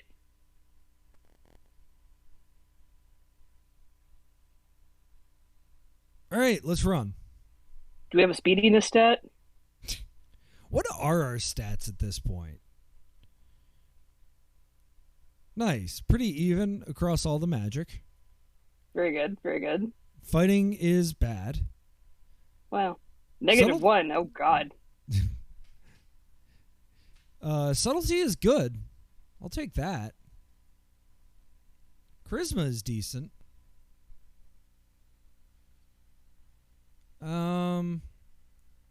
Yeah.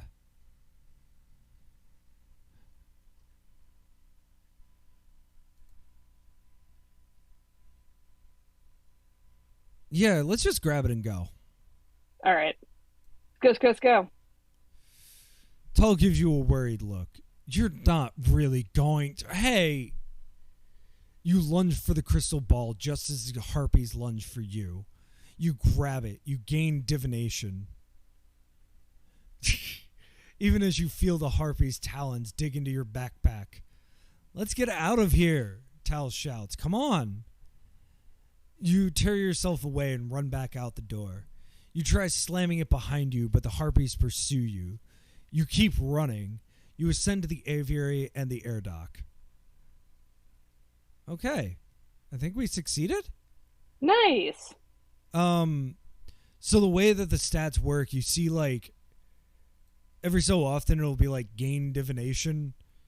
We've done many things to make us bad at fighting, and we're just little weenies. Mm-hmm. Little nerdy weenies. I mean, as far as wizards go, though, or it's probably not a bad way to be as a wizard. Yeah, although I do love the implication that you can become a buff muscle wizard. Anybody can be whatever they want. Fucking swole Gandalf over here. I love it. You emerge onto the roof of the large tower you had been exploring, where you see a giant green dragon curled around an ancient airship around 100 feet away. The airship has no propellers or anything of the sort, just a single tall mast for a crow's nest. But you can tell from its heavy metal hull, hemispherical on the bottom and aerodynamic on the top, that this was never a ship meant to sail through water. The sleeping dragon curled around the mast is massive and ancient, the size of a nice 2-story house, and its green scales look brittle and riddled with fungus and rot. Its breath smells slightly foul. You catch a whiff of rotten eggs that must be sulfur.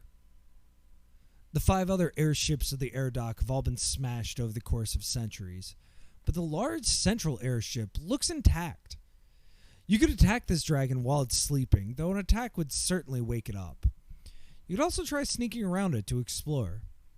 You give Tull an inquiring look about the dragon, and she gives you a dubious look in return that says, "Are you crazy?"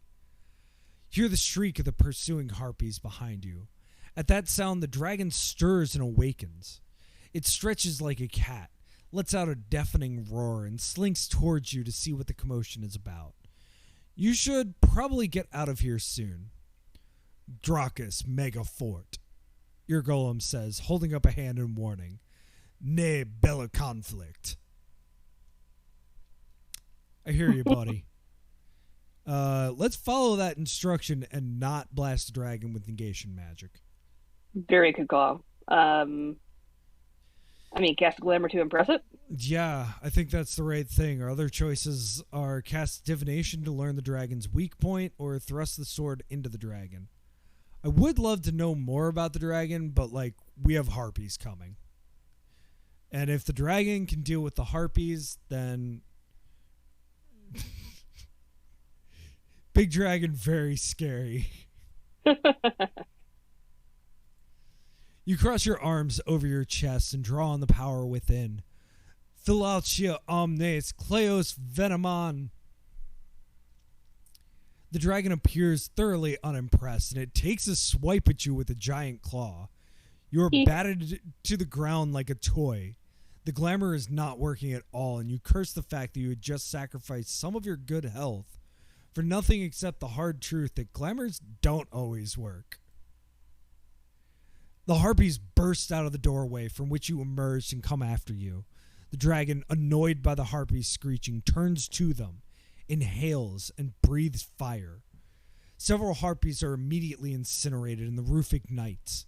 Some harpies near the fringe of the fire breath flap their wings in agitation, trying to beat out the flames. It's time to get out of here. Too bad.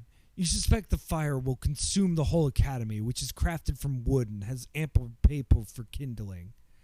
how you get through the rock ceiling in the cavern above you. Blast the ceiling with negation magic. Use automation magic to turn the central airship's mast into a drill.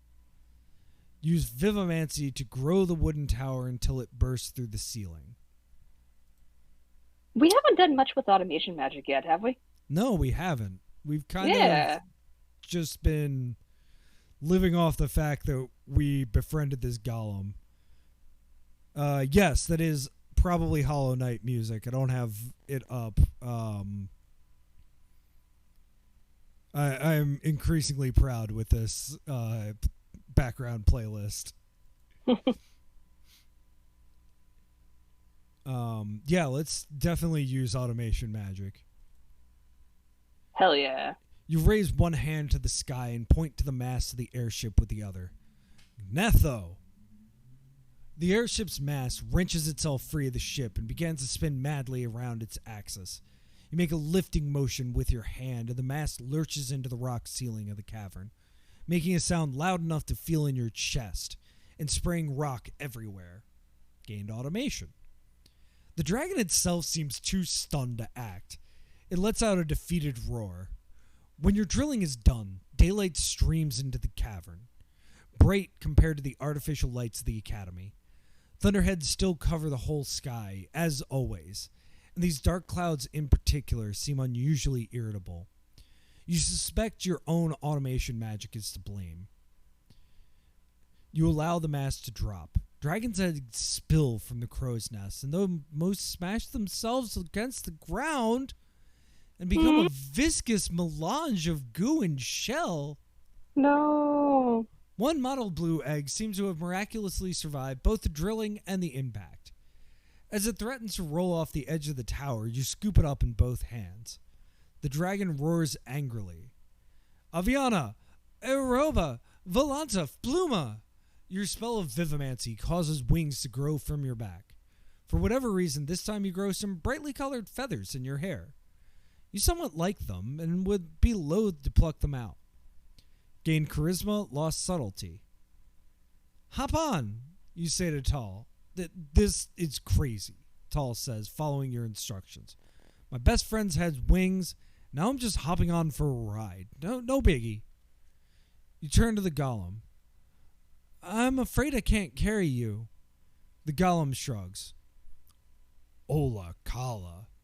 Then it leaps away from the collapsing tower with an astonishing bound, landing on a stable ground 150 feet away. It turns to you expectantly, awaiting further instructions. Okay then, you say, meet me in Akraton. You think the town's name hasn't changed in 2,000 years. The golem bows. Certere Dominex. And with that, you fly out of the cavern into the sky, clutching the dragon's egg to your chest. The ever-present thunderclouds above you look a bit peeved, like an ant colony that's been kicked. You look down and see the cavern collapsing. Apparently the final hole you punched through was enough to remove its keystone and bring the whole thing down. You won't be returning anytime soon. Aw, Tal says, rubbing your shoulder to cheer you up. Don't be sad. Look at it this way. You could have gone your whole life without seeing that library. But now you've seen it, and you can pursue your dreams. It may be the end of one thing, but it's the beginning of another. Isn't that exciting? Yeah, you say, it is. You've dreamed of being a wizard your whole life. The ability to shape reality with mere thought and will seemed almost like a fairy tale, but you finally have the tomes necessary to make it real. The Inquisitors will surely come for you again. People have vanished for knowing less than what you know. A conflict with the Church seems inevitable. The end of one thing is the beginning of another, Tal repeats. That's how it always is, and I have a feeling this is the beginning of something big. Hey. Hey, we made it to chapter 2. How many chapters are there? That's a good question. I think it's maybe 6. All right. Yeah, we're settled in, gang. We're here for a while. No, I'm good with that. It's been a while since we've done a long game on a Text Adventure Tuesday. And with clear chapter breaks, we have at least something we can aim for. Maybe we Yeah. won't get all the way through a chapter, but we'll see. Let's quick check on our stats. All right. All of our magic is even, which is my personal goal, except for negation magic. Forget that. Quicks of all trades. Well, like, I'm also curious what it does in that case. Like, is it just going to arbitrarily, like, go, well, this one's one over? Like, is keeping negation low going to, like, hurt us? I think it's kind of interesting. I mean, we'll give it a shot. Tool is sorry. The it's not so much the characterization. The tool. What a tool does is up to the hands of the user. Our skills, not big changes. So this is something that I've run into too with choice of games that I'm curious how they're gonna handle. Like, is the next chapter gonna be more about personality than magic? Because I've always ended up like really having trouble moving any of these sliders any one direction or the other, Right. and maybe that's just because I'm not like trying to keep it any one way. I do want to be funny. I'm curious what that does. Oh, 100%. Yeah, the hmm. I think that a core concept of the design of these things is consistency. In the upswing, you're establishing your character. You're deciding what you're good at effectively through the choices you're making in the first couple of chapters. And then the game will therefore reward you by making choices consistent with those strengths as you progress through the narrative. I'm not saying this game specifically, although probably it will. Um,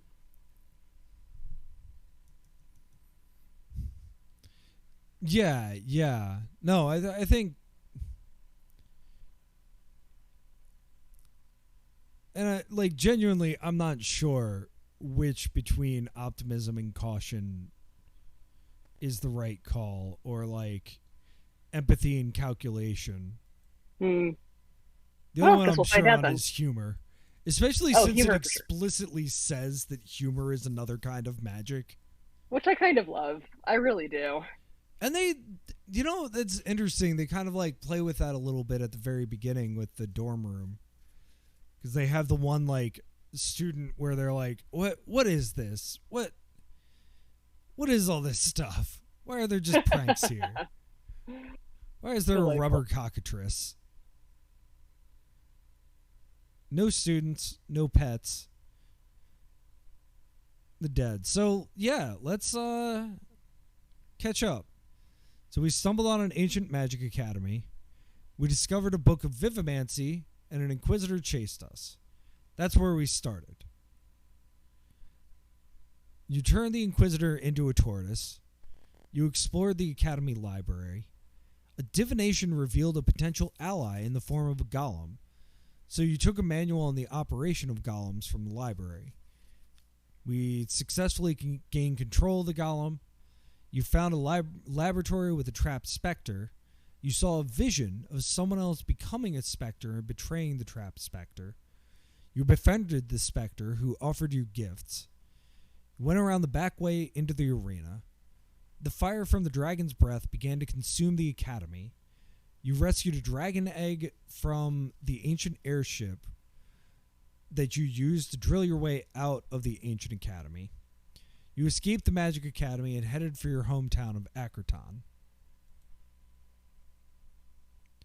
So I know it's a little early, but we are at a chapter break. Do you want to take our union break? Sure, why not? You've been doing a truly heroic amount of reading. Go rest those vocal cords. Yeah, I did not have a glass of water with me, so I'm going to like chug some water. Cool. Yeah, so we'll be right back in 10 minutes. Yeah, it's 4 a.m. on Wednesday. Get on this time zone. Yeah, yeah, a real person time zone. All right. Doodles. All right. Yeah, we'll be back in 10.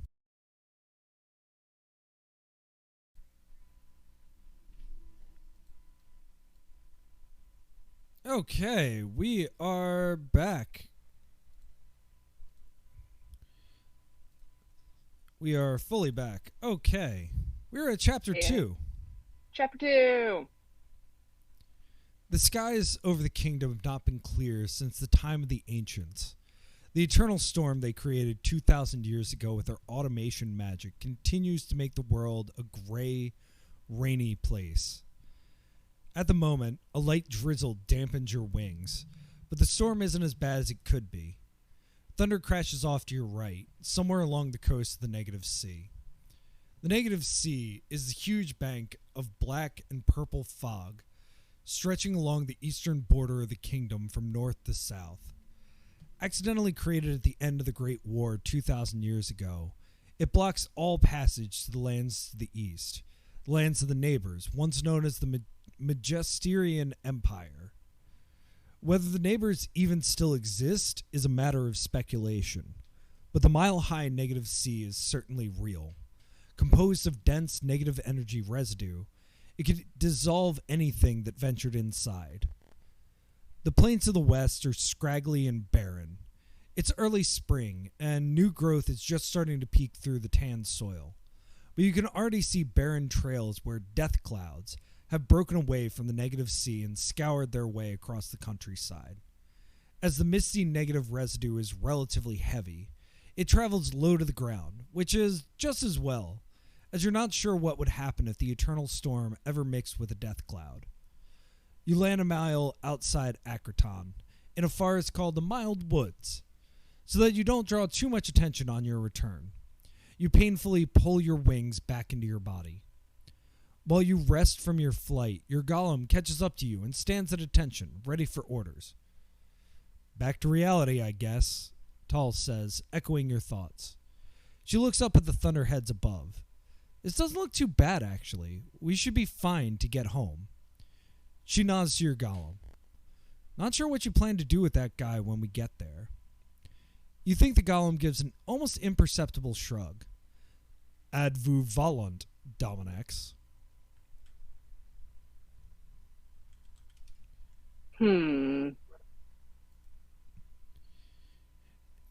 Yeah, definitely a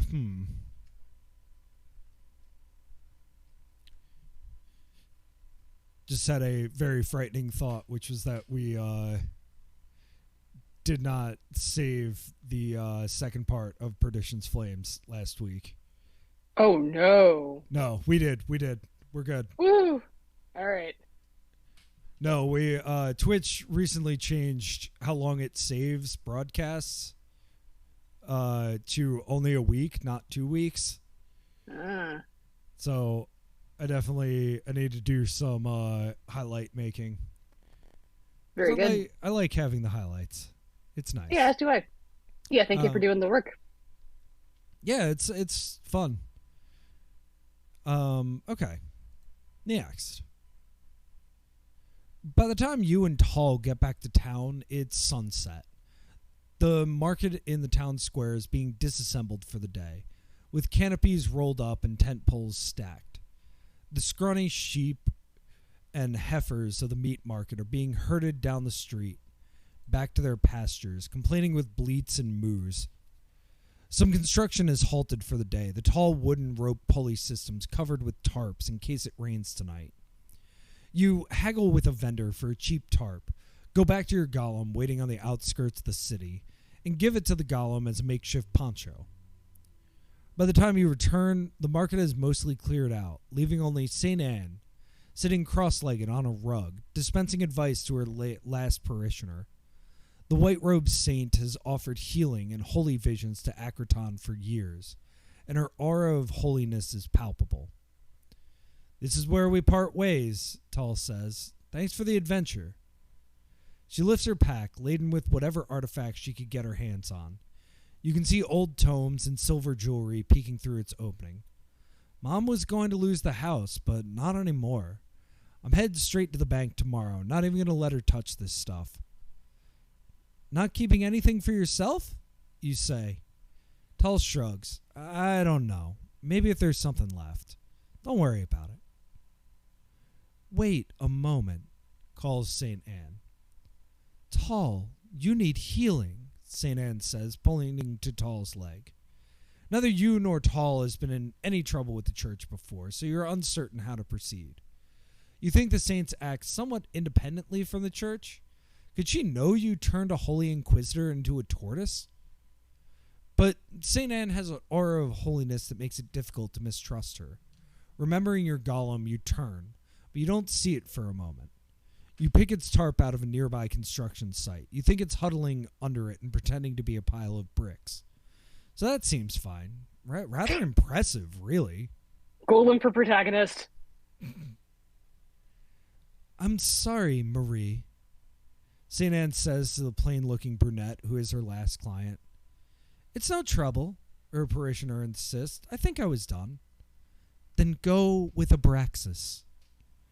The plain-looking woman leaves. She looks familiar, but you can't place her. Encourage Tull to get healing from St. Anne. Forget healing. Ask St. Anne how much she knows about our day. Ask St. Anne for a vision of my future, ignoring the suggestion of healing. I have no idea. Yeah, same. I mean, my first thought is encourage Tull to get healing. Yeah, let's fix Tull up. Because Okay. if we ask St. Anne for vision of her future, she'll for sure see what we were up to today. Yeah, certainly. And, like, talking to her about our day probably is not the wisest call. She'll know something's up, is the thing. You may as well, you tell Tull. Increased optimism. Okay, Tull says. Guess we found something your magic can't do. You'd like to correct her, but it would involve explaining why you didn't heal her earlier. So you don't. Tull goes to St. Anne, kneels, and pushes her armor out of the way of her wound. St. Anne's hand glows, and you see tiny wriggling life in the beams of light that are drawn into it. It reminds you of vivimancy, but this magic is more impressive in a way that you find hard to describe. Anne presses her hand to Tull's leg and murmurs a short prayer under her breath. And then it's over. It's not obvious how this healing was better than using vivimancy, but you somehow trust that it is. Now, let me see if I have some advice for you as well, St. Anne says. She puts her thumb and forefinger to her temples and mutters another nearly inaudible prayer. Tull, the time is coming when it will be better to reveal everything. People fear what is unfamiliar more than the familiar. With friends in high places, anything is possible. Do you understand? You're somewhat taken aback. Surely Anne is suggesting Tull reveals she is a shapeshifter. Okay, thanks, Tull says, frowning. She clearly doesn't quite believe being open is a great idea. St. Anne winces and puts her hand on her abdomen. I think that must be my last miracle. Possibly my last in Acraton since I'm leaving tomorrow. Where are you going? You ask, again worried this is connected to the Inquisitor. The capital, Anne says. I need some rest. She smiles sadly. I haven't ever had a holiday since coming here. Did you know? Not once. Well, good luck, you say, still uncertain as to what is happening with St. Anne. I'm afraid I'm out of luck, St. Anne says. But if I ever see you again, I want you to remember this. I don't regret being a saint. Not for one moment. Life always comes to an end. All we can do is live it beautifully. You aren't sure what to say to this, and during your hesitation, St. Anne departs. Okay. You then say goodnight to Tull as well. When you're out of sight, you cast a divination to ask whether there's something you can do for St. Anne. but the divination comes up blank. If she is dying, there is no saving her. Increased church relationship. Come on, Golem, you say to the tarp-covered lump in the construction site, and it rises to its feet and lumbers along you, now a tarp-covered lump with legs. You proceed to the home of banker Sarah, whose basement you rent, and struggle with the storm doors as you try to conceal all the random artifacts you picked up from the academy.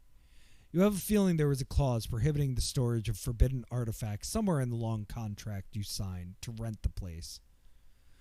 Working the doors open, you and the golem proceed into your basement abode. What does it look like overall? Is it filled with mementos reminding us of friends and family? The floor is dominated by a giant map of all the ruins I know about. I use a bunch of quirky ancient junk as furniture. Ooh. Again, a very good selection of options. Yeah.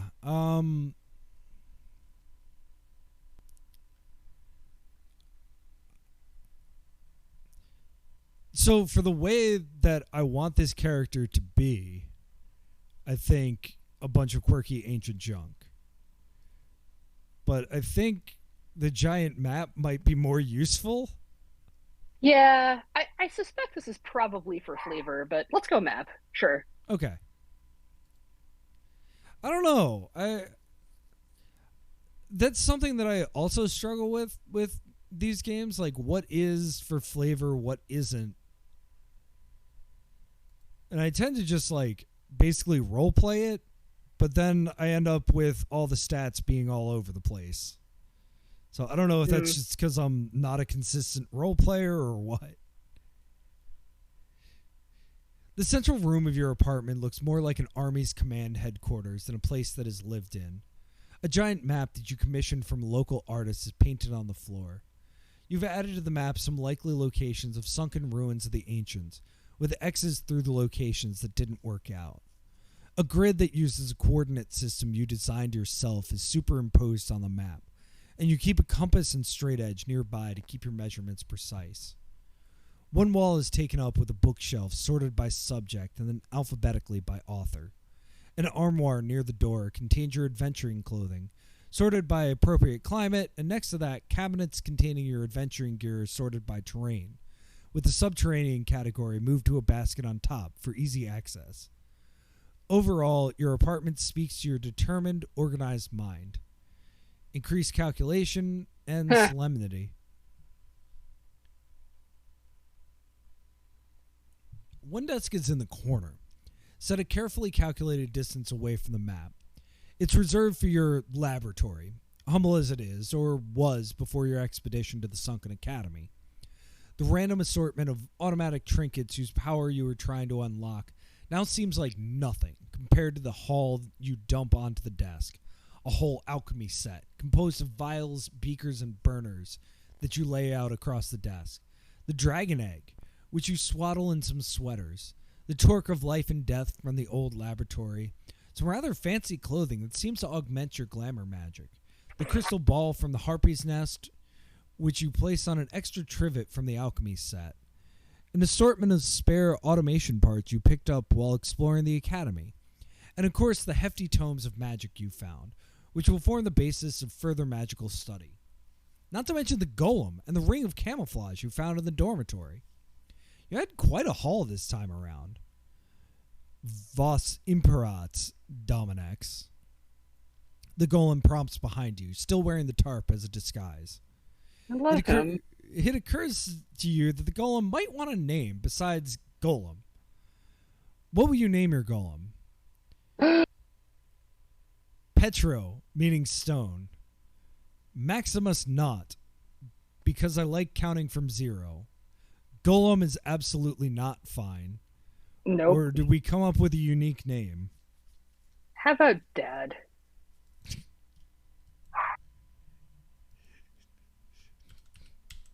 Dad. Dad? Is that right? Yes. Your name is now Dad. You tell the golem. Chotere Dominex, says Dad. Was Imperiats?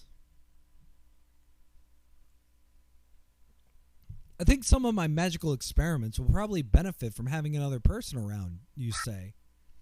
And since Tull is smart enough not to volunteer for that, and nobody else in town should see my experiments, you're the perfect candidate for the role. Ola Kala, the golem says uncertainly, but it nods. All that can begin tomorrow, though, you say. Tonight, I'm going to get some well-deserved rest, and you can too. Dad seems to shrug. Ola Kala. It stands motionless. Well, maybe it doesn't need any rest, but at least you don't have to worry about it this way. Happier than you have been in a long time, you go to your bedroom. A tiny room just big enough for your neatly made bed, and drift off to sleep.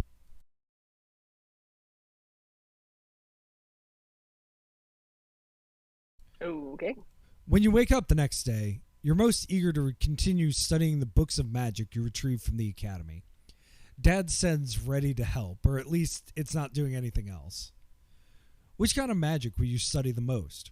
Recall that negation is useful for fights, but leaves behind deadly clouds. Divination reveals information to you, but may also reveal information about yourself to someone else in the process. Automation creates magical objects, but worsens the ever-present storms. Glamour makes you persuasive in the short term, but wears away at your health. And Vivimancy is the magic of life and often has unexpected long-term consequences. Man. My personal vote is for Vivimancy. Sure, let's go for it. I just, live for chaos.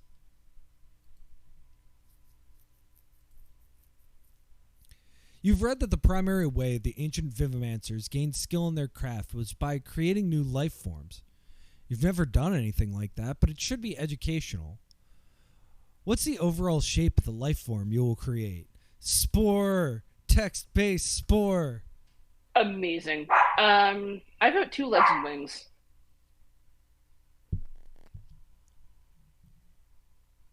Okay, the wings are good. Counterpoint, no legs? If only there were no legs and wings option. Yeah, the wings kind of make it. What will its head look like? The head of a dragon, a lion, or a blue jay?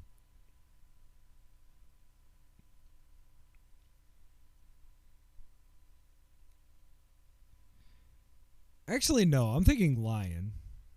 Yeah, flying lion. I mean, come on. 2-legged, winged flying lion.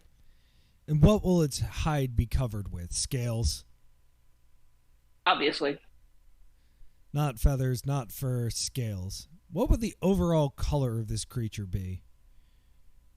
What is your least favorite color? Orange, probably, from that list. Or brown. Orange looks cooler. Bitchin'. To be fair, brown is one of my favorite colors. It depends on the shade. I will give you that. Let's make its mane brown. Finally, what will you call this new kind of creature? A what?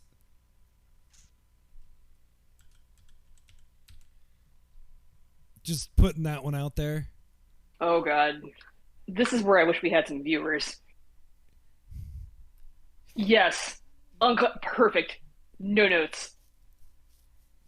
A flyon? Plurals flyons? Is that right? No, that's not what I want the plural to be. What should the plural form be? A flyon and a flyon make 2... Flying, eh?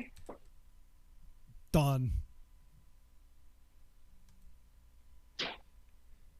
The singular is flyon and the plural is flyinae. Is that right? Love it. You have Dad go into the mild woods to collect the living specimens you need for the spell. A blue jay for the wings, a small lion cub for the head, a snake for the scales, and some additional orange and brown flower petals for coloration. On Dad's return to your workshop, you place the caged beasts at opposite ends of your desk and strew the flower petals between them in an intricate diagram. You feed the creatures some special ground meal recommended by the tome for making them docile. Surprisingly, they gobble the stuff right up. You place a hand on each creature's neck. Creatura prothea, metamorpha pedibus usque ad crania. You say, willing the creatures to merge and be one. The flower petals glow orange and brown, and their sweet smell fills the air as glowing particles rise from them. Meanwhile, your captives writhe and shudder as similar particles are pulled from them, mingling with the flower petals at the center of the table as their old shells collapse dead. Finally, there is a flash, and your new Flyon remains at the center of the workshop table, standing amid the blackened petals. Gain Vivamancy. It cozies up to you, and you pet its leonine head. What will you do with this new creature now that you've created it? I can't part with it, name it, and keep it as a pet. I'm gonna let it. It could fetch a fair price at the market, or introduce it into the wild with a partner and see what happens.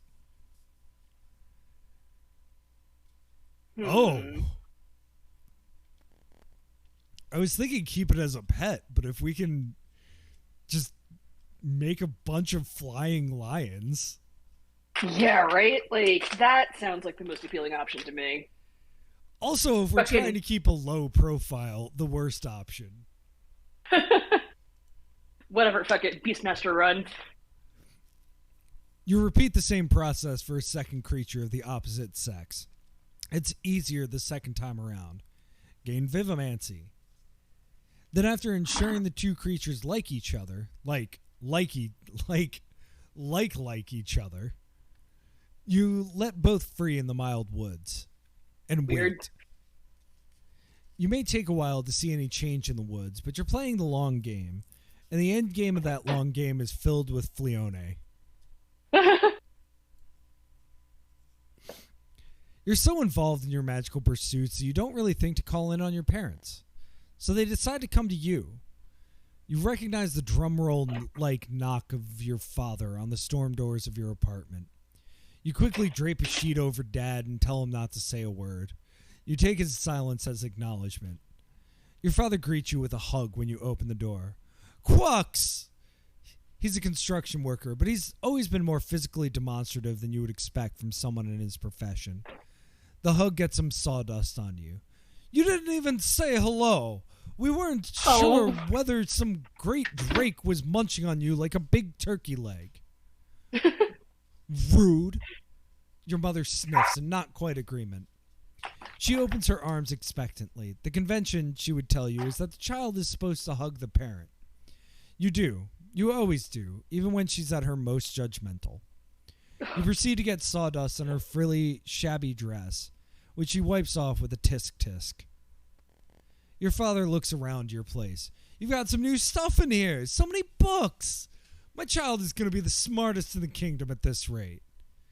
She's always been a clever child, your mother says in quiet satisfaction. You're a bit old to be called a child, old enough to have children of your own, really. But you don't take the conversation down that well-worn path. The real question is, are you going to tell your parents that you can cast spells now?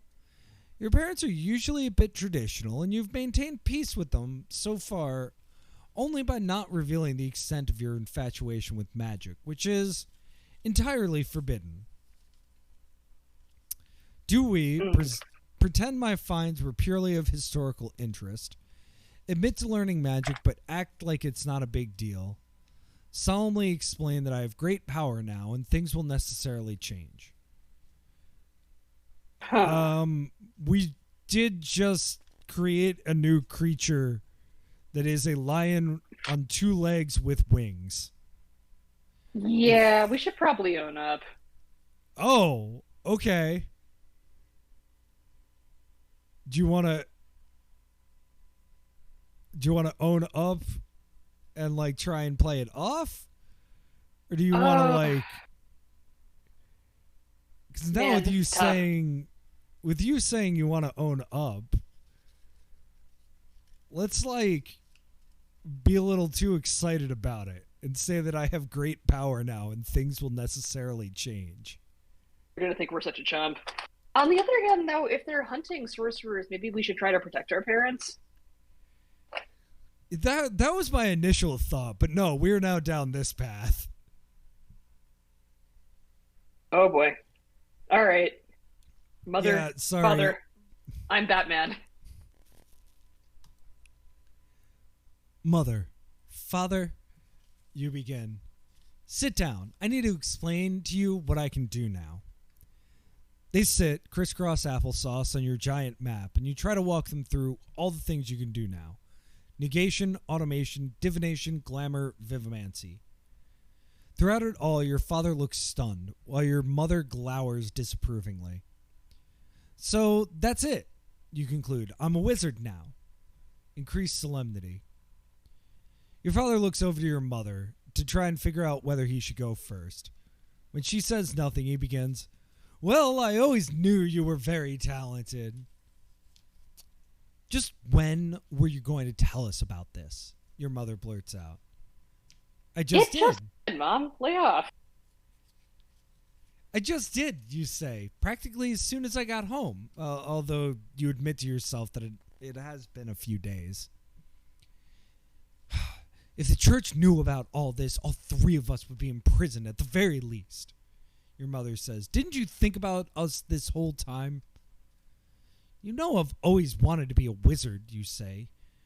You weren't supposed to succeed, your mother says, a shrill edge to your voice.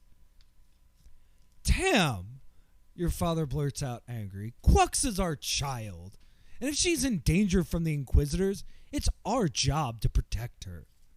He turns to you. But seriously, you can't do this, he says.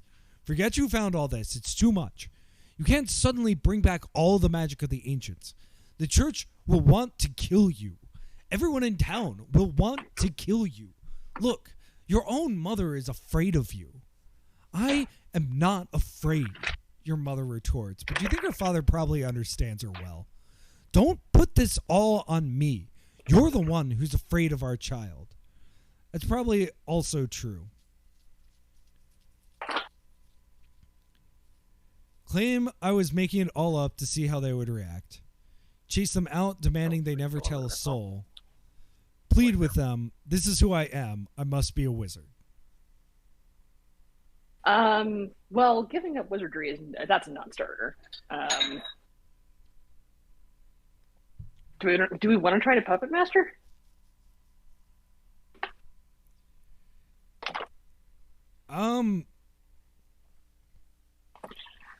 I feel like if we demand that they never tell a soul, they're never coming back. Yeah, that's kind of shitty due to our parents. I think this is who I am now. Mm-hmm. I share this with you because I trust you absolutely, you say to your father, who looks slightly more approachable than your mother right now. I need you in my life, and I need magic the way I need to breathe. Please, accept this. This is who I am. I must be a wizard. Your father hangs his head in shame for a moment. I told you, your mother says to him. It's just an idle fantasy, you said. What's the harm in dreams? Well, there it is. You encouraged her too, your father retorts. To you he says, I accept that we made you who you are, but you must be careful. If it's a craft you love, I understand that. But the power you spoke of, well, if anyone should have that power, I would choose it to be you, of course. But nobody should have that power, so please, just magic little things, all right? Can you promise us that? Just little magic? Sure. Mother still has her arms crossed in disapproval, but expectantly awaits your answer. Lie, I mean, sure, just little magic from now on. I know what you mean, but no promises. No, I won't let you hold me back. Lie. definitely, 100%. Lie to your parents. Sometimes it's the right thing to do. Sure, you say, just a little magic from now on.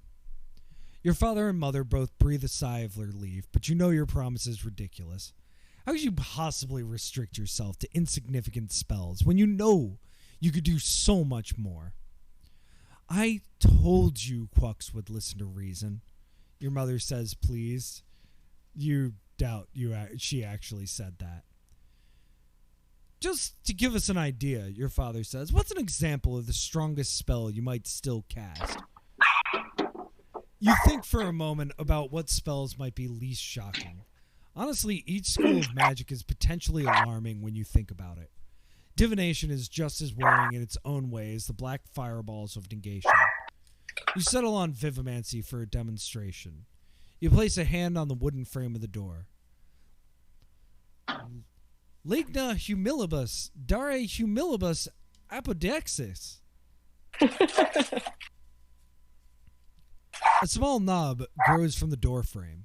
You take a large iron key from your pocket, your key to the stone doors of the apartment, and hang its ring from the knob. Key rack, you say and bow. Your father claps. That's my girl, he says proudly. Your mother shoots him a disapproving look. What? Your father says. It's a key rack. What inquisitor is going to chase our Quux down because of a key rack? Your mother sniffs. They're normally thinner, but that's a good first try. There's a strain in her voice that suggests she's still none too happy about your field of study, but she's unsure what she can do besides go along with it. The key rack almost imperceptibly begins to twitch, as if the knob were its nose and the thing were about to sneeze, and you quickly take your key back. Your parents don't seem to notice. See? No big deal. Your mother puts her hand on your shoulder. The things you love are always a big deal to us, she says firmly. And I've never seen you smile like that in the past 15 years. Just be careful, all right? I will. Okay. Perhaps the stern, disapproving parents you thought you had were more in your head than anything. Increased empathy, increased optimism, increased humor. Nice. All the things That wasn't that bad we as well. want. Yeah, that wasn't bad as well as it could have. As your parents leave, you decide it's high time you visited the market to sell the random artifacts you don't intend to keep. Colorful flags of different trading companies flutter in a strong wind above the market square, which is bustling with activity this morning. Though Acraton is fundamentally a small town, it happens to be the only town for many miles on the north-south road that is closest to the negative sea on the eastern border. A fair number of traders bearing mundane goods such as grains, dyes, and cloth therefore stop in Acraton, as do monster hunters and treasure hunters offering hard-to-appraise finds from nearby ruins. The merchants mostly trade from impermanent tents open at one side, but some wander through the crowd and act as their own auctioneers. Who will give me 50? 50 for a silver ring from the time of the ancients. 50, 50, 50. Thank you. 55, 55, 55. I have 55. The air is sweet with the smells of cinnamon and curry spices from the south, and stinky cheese from the north. Ooh. A copper haystack-like lump in the center of the market was once a tree sculpture in ancient times, but it was melted centuries ago by roaming dragon's breath. It was always said to be good luck, and one of Mayor Costa's projects is to fundraise to restore the tree. You think selling magical items won't cause trouble for you this far from the capital. Many traders out here near the negative sea don't ask too many questions.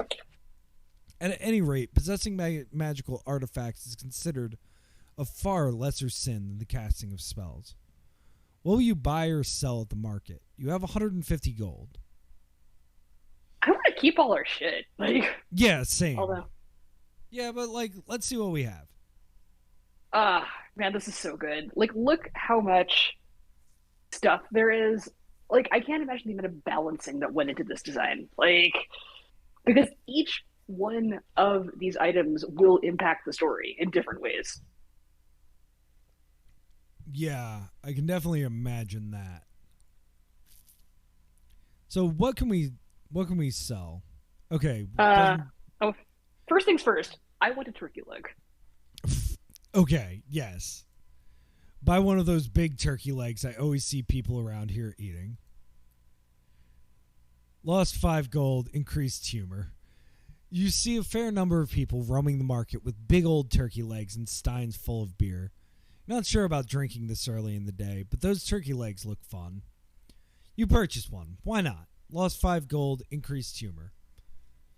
So, we could buy fine clothing suitable for a noble. No. An all-black outfit suitable for sneaking around. Potentially useful. Potentially useful. We already have our shiny outfit. That's true. Buy a good set of chain armor. But, okay, here's some interesting things. An old history book called the Via Verita Abraxas, The True Life of Abraxas. An old tonic that the seller claims helps with a variety of maladies. Ingredients for a potion to improve my negation magic. Ingredients for a potion to improve my glamour. A set of fine tools and spare parts for automation. We can donate to restore the copper tree sculpture. We can visit Seer Marie for 25 gold. We can browse some hats. I'm sorry, important thing, hats. Hats! The hat seller gives you a suspicious look as you begin to examine her hats. You messed them up, you bought them, she says with a wag of her pudgy finger.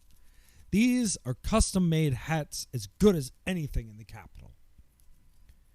Purchase a jaunty feathered hat, a big floppy black hat, a conical hat decorated with stars and moons, all for way more gold than we have. Yeah, we should come back here when we have more money, because I went to Wizard Hat very badly. The hat sellers correctly identified me as someone who won't buy anything. Well, don't forget. Nope, take that back. I thought we had a good hat. I want to donate some money to the copper tree sculpture. That might just be wasting it, but It's nice of you. oh boy. A young woman with long blonde hair is staffing a tent next to a wooden sign that says Acroton Market Restoration Fund. Hello, would you like to help restore our town's vital market square? The blonde woman rattles off. Mayor Cost will write a thank you to every person who contributes. All we need is... The blonde woman looks at a ledger in her hands and does some arithmetic. Huh. Exactly 500 gold to go. We might actually do it this year. She looks up at you. We're so close. You gonna give something? Anything? Please? 50? Sure. All right, we have 45 gold. That still leaves us enough to go visit Seer Marie. Yeah, I want to see what's going on in our future. You pass through a curtain of wooden beads to enter a fortune-telling tent thick with the smell of incense. The fortune-teller is a woman wearing a bronze headdress inset with many tiny zirconium jewels, thick gilt chains and layers around her neck, and a red dress that opens down the middle in a revealing way. It's a costume deliberately meant to evoke the period of Arafant Alexander, who ruled the church 1,000 years ago and believed all pious people could see the future with sufficient faith in Abraxas. The wooden sign above the fortune teller reads, "All fortunes are the result of prayers to Abraxas and are for entertainment purposes only." The fortune teller looks up from a spread of mystical cards, Kallet cards, which were merely a popular card game in the time of the ancients, but which took on mystical significance as the centuries passed. Belying their origins, each card's humble name has taken on a mystical significance over the centuries. The Wild, the Trump, the Start Over. Her deck is not from the time of the ancients, but is embellished with the fantastical drawings that become popular over the years. The Start Over shows a huge negation blast of the kind that would level whole cities during the Great War. "I am Seer Marie," the fortune teller says melodramatically, waving her fingers unnecessarily and emphasizing her slightly exotic name. Would you like to know the secrets of the future? Yes? All of them are yes. We have, I fear what I will hear, but I must know. I look forward to it, or hit me. Hit me. The fortune teller looks slightly displeased at your flippant response, but proceeds. Increased humor, lost 25 gold. Sierra Marie deals out 4 Cowlet cards, one across the other, and 2 more in a line from there. She points the card underneath another card. It's the Wild, depicted with a dancing jester. This card represents the questioner. The Wild indicates you have many possibilities within you, but possibly also that you can be irresponsible. In some decks, it is called the Fool. Sounds about right. You agree? She points a card to on top of that card, the Cascade, symbolized on the card with an avalanche of boulders.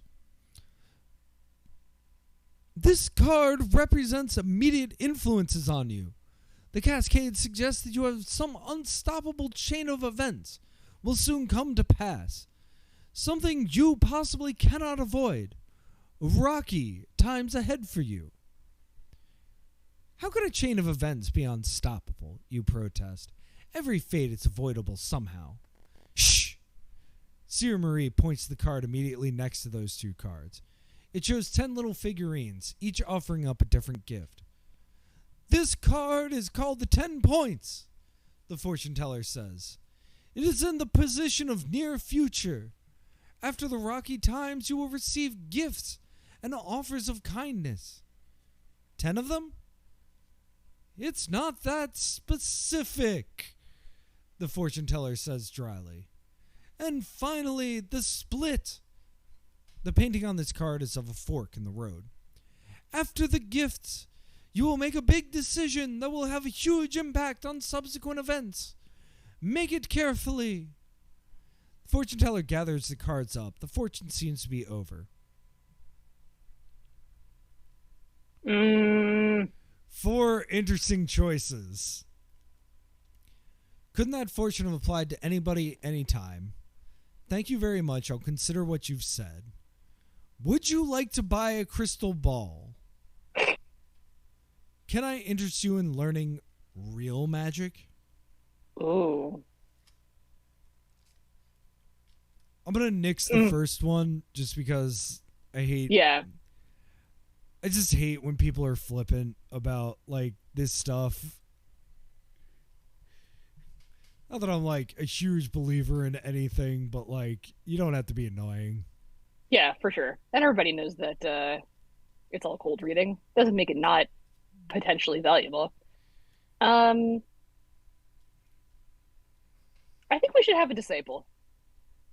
I mean, like, if we're going to play this as somebody who's really jazzed to be learning magic, like, maybe we just go around telling everybody. That is a call. I love it. Sierra Marie gasps. She buries her face in her hand. You think she's crying. When she wipes away the tears, she croaks, I would be so grateful. Increased empathy. You teach the fortune teller the basics of real divination. What the fortune teller actually knows appears to be a mixture of truth and falsity, and you learn a thing or two to try from her. For example, she tells you it's helpful to imagine a pure tone before casting a divination, which you discover does indeed improve your concentration. Gain divination. You leave Sierra Marie to practice her new powers, promising you'll check up on her later. What else will you buy or sell at the market? We're definitely not selling the dragon's egg. We're not selling the crystal ball. Ring of Camouflage, too good. Alchemy set, way too good. Way too... Yeah, no, absolutely not.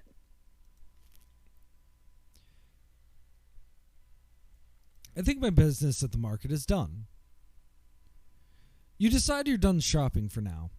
Just as you're about to head home, you hear fruit seller Fran cry, "Thief!" You spin around to see a man in drab brown clothing brazenly running off with a basket of red apples, leaving a large gap in the offerings of Fran's fruit cart. He easily shoves aside all the townsfolk who try to get in the way. Fran uselessly shakes her walking stick at him, crying, "Thief! Thief!" until she starts to lose her balance and lean on it again. "Thief!" she cries hoarsely. You think you can tell which horse at the corner of the market he's running to. He'll pass within 20 feet of you. A negation blast is probably out of the question, but you have other options. If you're subtle, you can cast something without attracting attention. I use Vivomancy to make a nearby tree trip him. I cast a glamour, then cry out, "Halt." We don't want to draw attention to ourselves. Okay. So that's option number 2 right out, I feel like. But 1 or 3? I mean, these people probably need the money. Taking a whole basket of apples is a lot. Yeah. Yeah, let's trip them. Yeah. You see a tree on a grassy island that the thief will pass near, with one root protruding in a provocative way above ground. If we're just a foot to the right. "Abare Monichi, Ludo Futsi," you murmur, drawing on the energy within the tree itself, and mentally inviting the root to come out and play.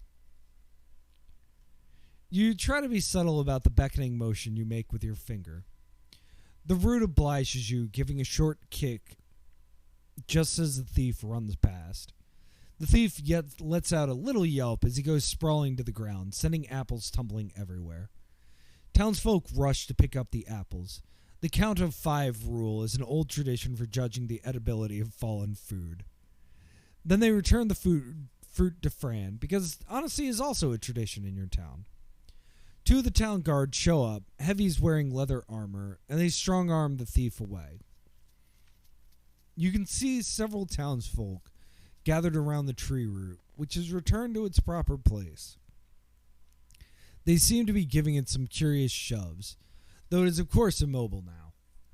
They didn't notice you personally, but they did see something strange. You recall that Vivomancy has unpredictable effects and may not be the best magic for subtlety. But the whole matter of the thief is quickly forgotten when a man down the streets shouts, "Death Cloud!" Death Cloud! Looking down Main Street to the east, you can see a dark purple and black cloud on the horizon. The cloud looks big, maybe as big as the town. Judging from the strong wind today, it may be here in less than an hour. This is not Akraton's first brush with a cloud of negative energy. Immediately, the merchants break down their tents, and many market patrons hurry into their houses and basements. Shutters snap shut all down the street. The animal sellers hastily bargain with landowners, then push their sheep through storm doors into basements. A baby cries madly, despite her mother's tense reassurances. Some people uproot flowers as they pass them. They'll be no good to anybody else soon enough. Since everyone will be sheltering inside soon, you could help out the town with some magic.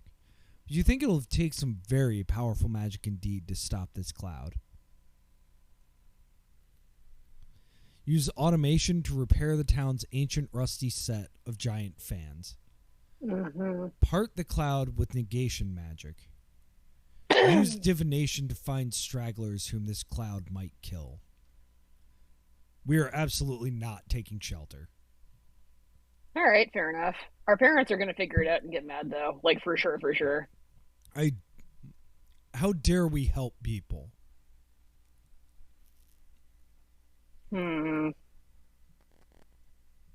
What's our automation like? Because I get the sense that we're at the part of the plot now where, like, we're going to actually start getting checks. So our divination is our second best. Automation is our second worst. I would say my first thought was divination. Yeah, that makes sense to me. Because then we can like mitigate the damage at least. Yeah, and like that also wouldn't be terribly obvious. Where like if all of a sudden the giant fans worked, Hmm. you're most worried about saving people who may be in danger of dying in this cloud. Increase empathy, increase caution. Looking into your crystal ball, you chant, Mysterion Nomai, Apocalypto Anianton. Increase divination. You see in rapid succession an elderly man in his night clothes who is stuck in bed with his shutters open, a little girl in a dirty tunic stranded on a roof, and a swineherd trying to guide a herd of great hogs out of town. You can tell that they vaguely sense you. They each look around as if they can tell they're being watched. Think all three will die if you do nothing. Luckily, your strength and divination has given you a good sense of where all three of them are. You may be able to save all of them. Whom will you try to save first? If we're gonna save all of them, why is it making us choose? Um, Because I think you can fail. yeah. I mean, the kid seems like a logical choice for first. Yeah. Okay. You run to the southeast part of town and scan the roofs for the little girl you saw in the crystal ball. You hear her crying and turn to see her perched next to a gargoyle atop the old bank building. Help! She cries. Help! But if anybody nearby is close enough to save her, they must be too afraid to come out. The half-timbered bank has a nice vertical wooden beam on the corner that you could fashion with vivamancy into a slide for the girl. You could also animate the gargoyle with automation. Or for a non-magical approach, you could try convincing the girl to climb down to the second floor and jump the rest of the way into your arms. All of these approaches might take some coaxing to convince the girl to go along with you. Hmm.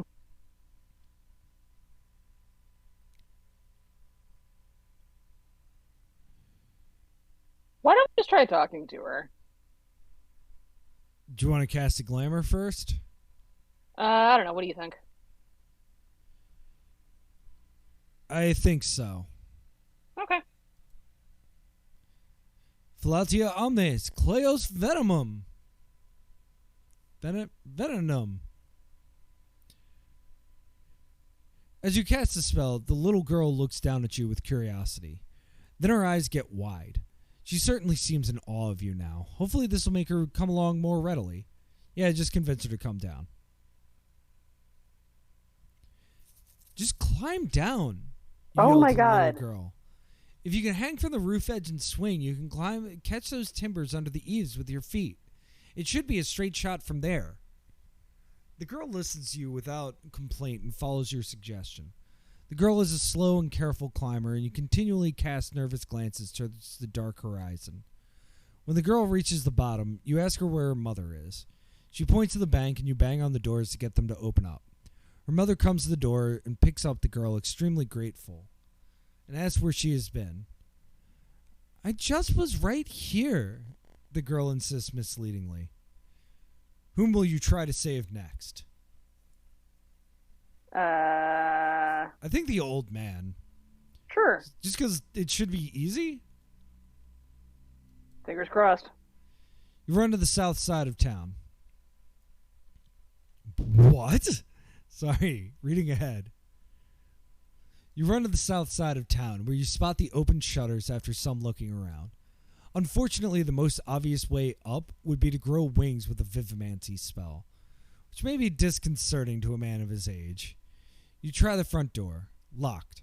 But you could climb to the brick wall. It looks time-consuming, but not hard. Or we can animate the old man's bed and make it jump out the window. I don't know how that's helpful. In what universe is that our only options? Well, we're definitely like a scrawny, no physical strength person, so climbing's out. Well, no, not necessarily. We just can't fight. So, I mean, is the answer show up to an old man and shout, "Be not afraid" at him?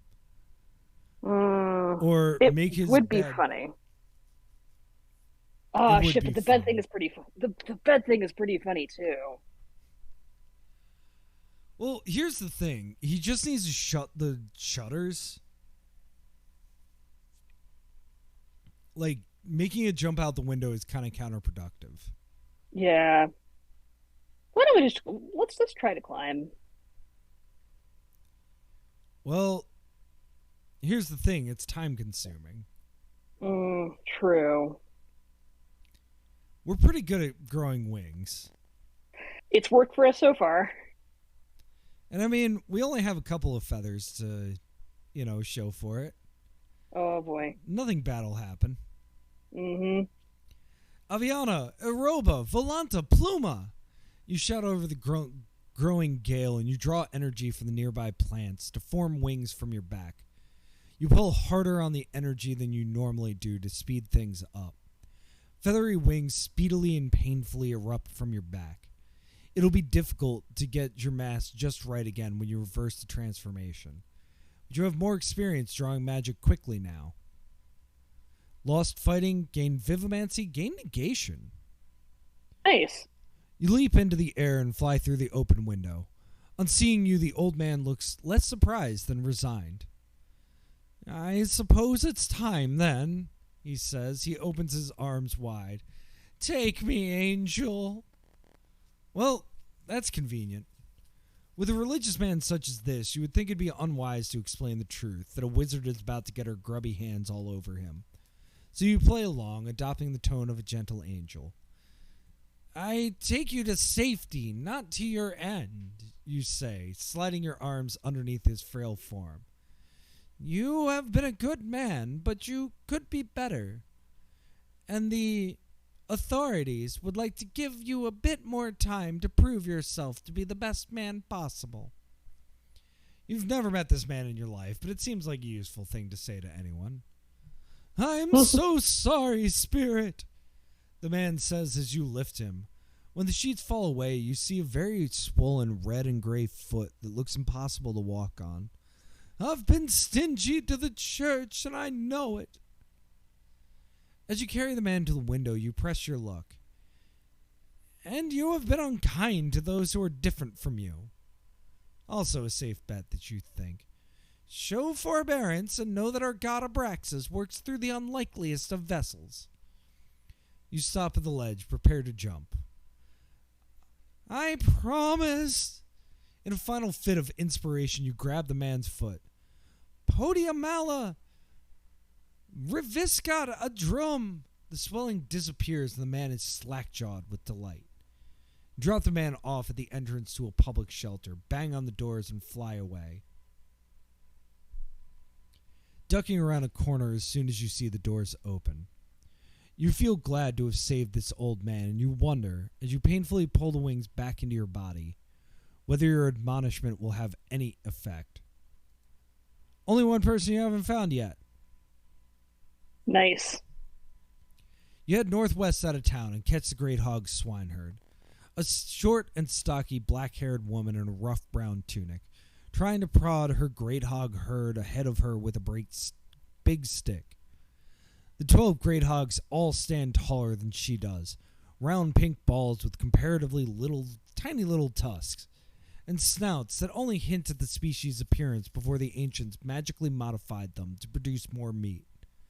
They're squealing in panic at the storm as the wind picks up, blowing from the east where the dark cloud lies. Can I help you? You shout over the wind, squinting as it starts to kick up dust. Never mind me, shouts the swineherd. Just a run of bad luck to try and sell my herd today. Ain't none of the shelters will take 'em all. Gonna pick a direction and hope the storm goes the other, else no point in surviving with the herd all gone. Save yourself and pray for me. Given your earlier divination, you think this plan will not work. What will you try instead? Cast a divination to learn which way the wind will actually blow. Use automation to turn the swineherd's stick into an electrical pod. Cast a glamour on the swineherd that makes the great hogs more obedient. Use vivimancy to grant the great hogs wings. Buy the whole herd from her for 100 gold, which we don't have. Tell the swineherd her current direction is unlucky. She should head south. Leave the swineherd and her herd to her fate. Hmm. On one hand, when pigs On one fly. hand. Yeah. On the other, I think divination would be the lowest key thing. And we've already been kind of out in the open. Yeah. God, I want to see those pigs fly though.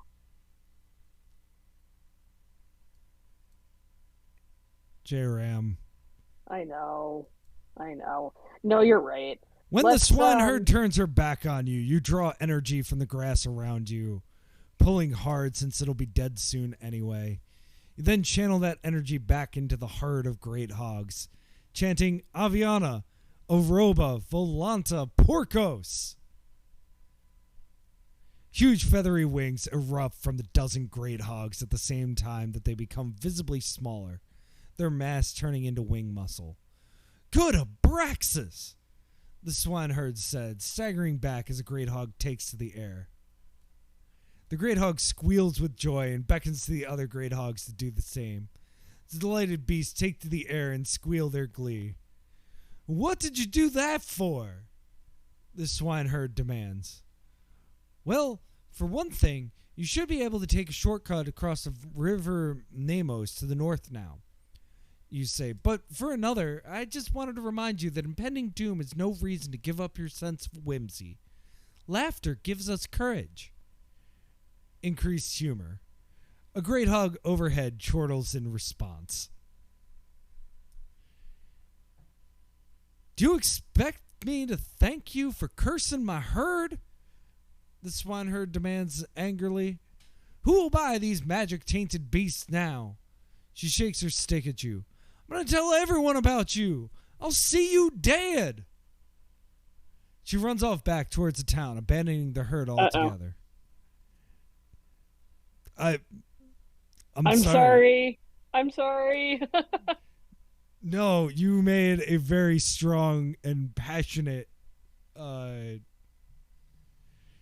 speech in favor of the correct choice of action. I feel like this is gonna bite us in the ass. All right, well. Oh, just a little bit, yeah. Yeah. Wait! You try running after her, but she has much more endurance than you do, and you're left panting. Well, at least you saved her from the death cloud. Unsure of what you would do with a bunch of flying hogs yourself, you leave them to cavort where they are. They'll probably get spooked by the wind and scatter soon enough. You return to town, hoping that the story of your randomly enchanting pigs to fly will be too far-fetched to gain much traction. Having saved every villager who would have perished, you head back to your apartment, feeling quite proud of yourself. You make it all the way back to your basement apartment, fumbling with the key in your haste to get inside. Once inside, you slam the storm doors shut and close the curtain of dried leaves, giving the negative energy something to eat in case some should seep through the doors. A wrenching feeling of dread grips your stomach, but you realize it's partly your glamour wearing off. Vos imperiats, Dominus, Dad says, startling you from near the door where you entered. You shake your head. Nothing you can do, you tell it. You open a tiny hole in the storm door and poke out a periscope of your own design, built into the doors.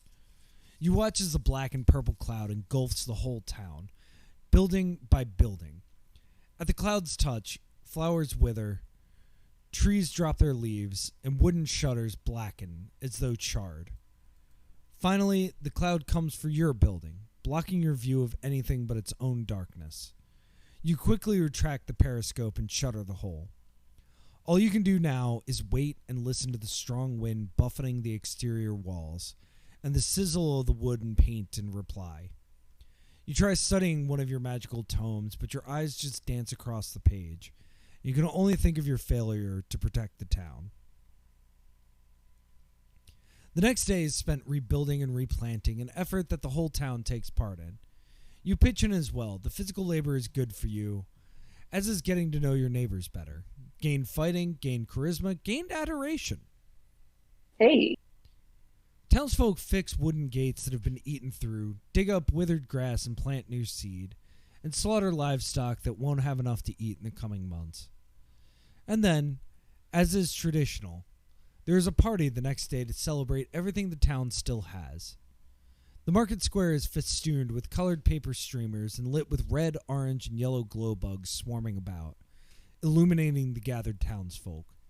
A great hog carcass turns on a spit in the center of the square. You're not sure, but you think you can see some stubs on the carcass where the wings used to be. The smell of cooking meat hangs thick in the air. The fiddler, a young person with spiky hair and ample piercings, plays a merry tune to entertain the people in the long line for food.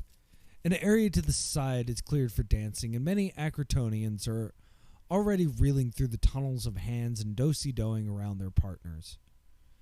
The fiddler finishes their song, and everyone claps. Before they can start another, one woman sings loudly, "Who's got a lot of luck?" And the crowd around her sings back, "We do!" The fiddler gamely accompanies Acroton's favorite song. "Who's got a lot of luck? We do. We've got our loves, our friends, and you.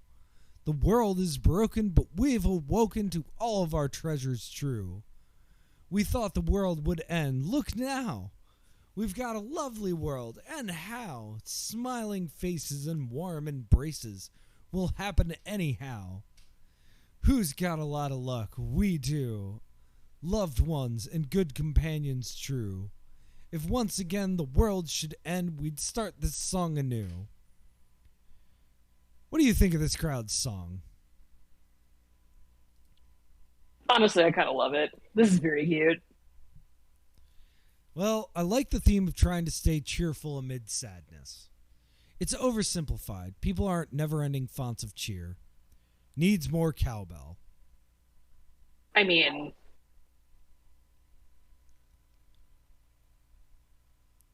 So I think about so I was reading Emily Short's article about like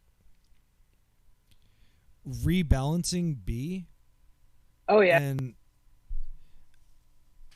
she talked about a little bit the way that what it was originally written in let you see like what got the best votes, what got viewed the most, all of that kind of statistics. And I wonder that a lot with these choice of games. Like, I guess the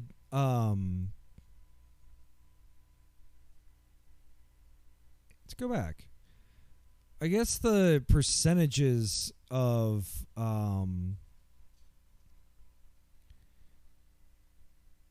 achievements on Steam would be useful for that. But I wonder how much of that is just like, well, this was cool, but I never played it past this point. Because When Pigs Fly, only 10.5% of players have this achievement. Huh. But that's in... Well, okay, wait a minute. Now that I'm looking at this...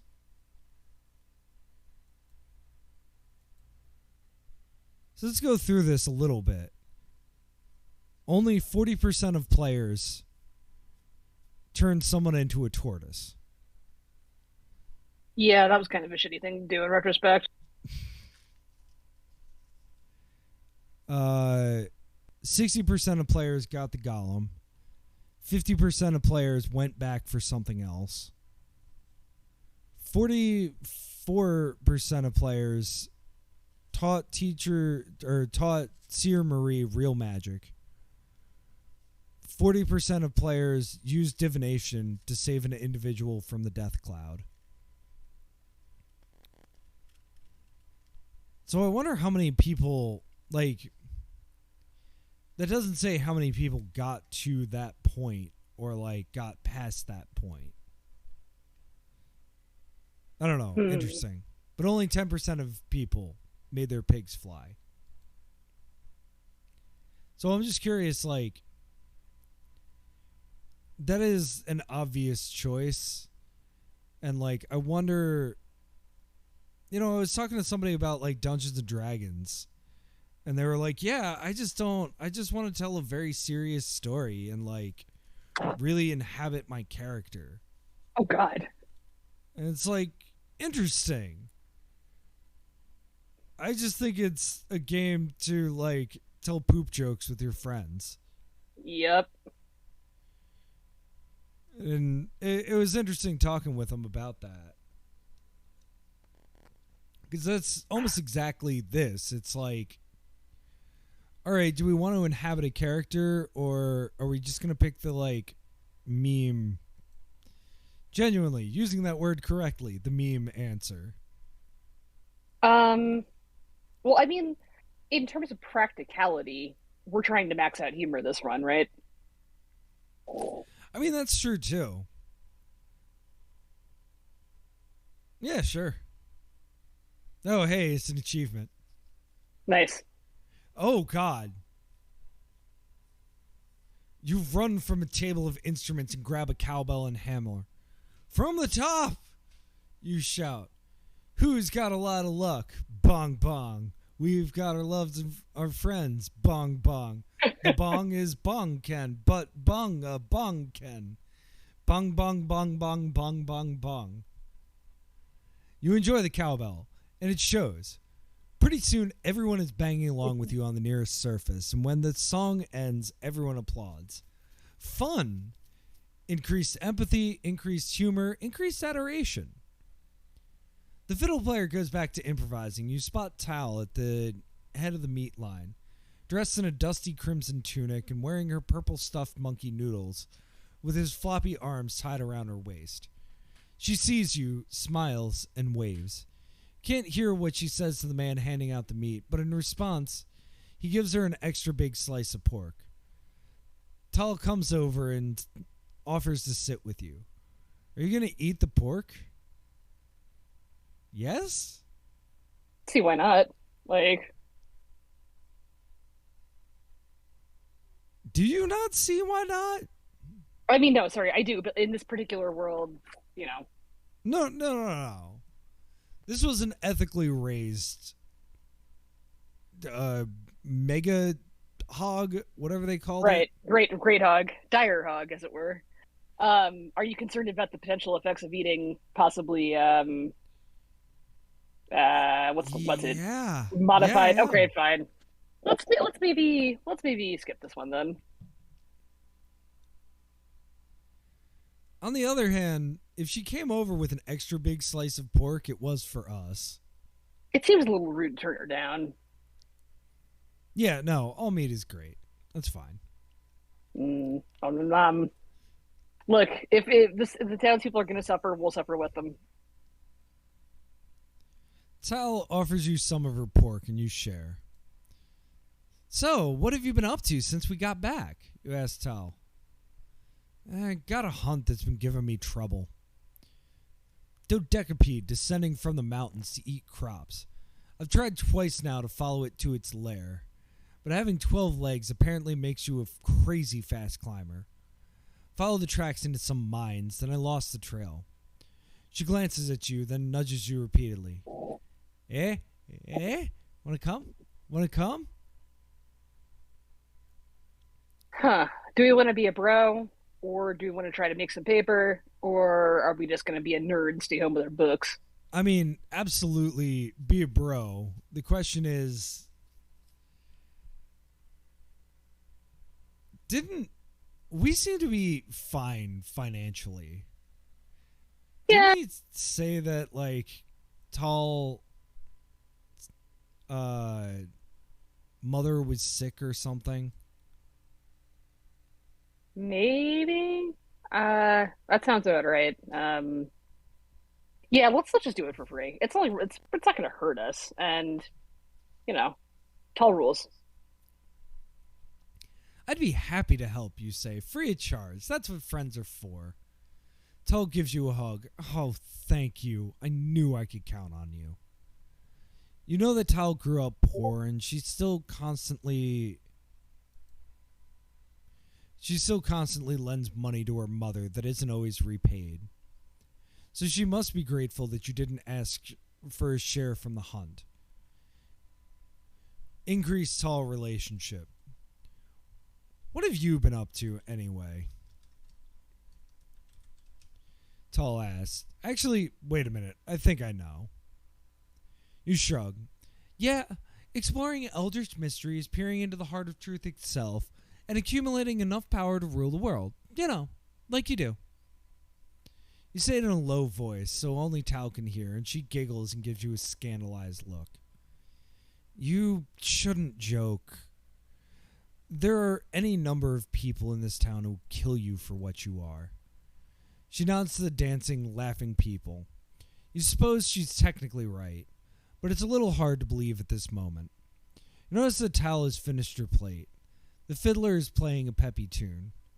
Across the square, you see Mayor Koss greeting various townsfolk as he makes his way across the dance floor. The young mayor looks genuinely aggrieved as he goes from one townsperson to another, consoling people for the loss of their gardens and animals. You wonder whether asking the mayor to dance would put him in better spirits. You've always found him interesting and personable. Or maybe you'd prefer to dance with Tall. Or you suppose you could just animate Tall's favorite stuffed monkey noodles for fun. Tall would probably like that. Hmm.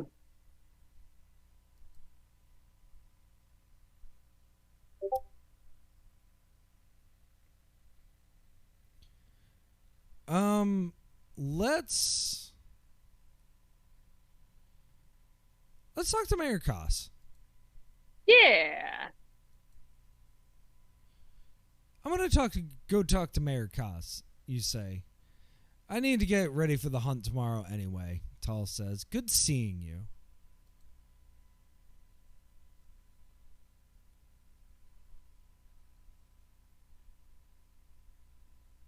So, given that this is a new person to talk to, I think now's a good time to call it. How do you feel, Yeah. Jerem? I'm fading a little bit. And selfishly, I remember really liking this NPC. So I Yeah, prefer to make the most of our conversation with him. that's kind of why I was like, let's add to the people. We'll have plenty of time to rebuild our friendship with Tal after kind of making a few mistakes along the way. Yeah, we could have handled that a little better.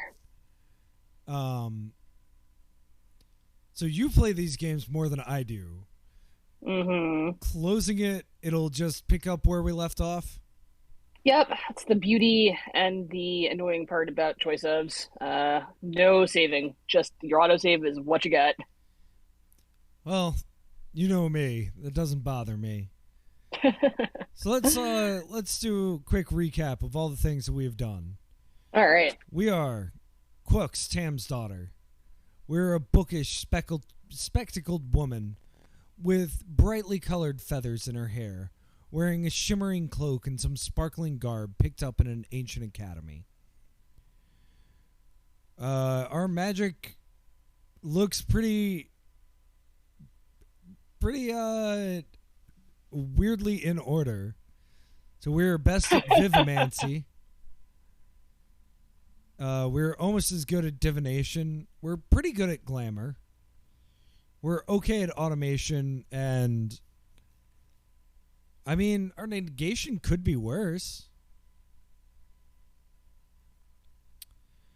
We are decent at ancient history.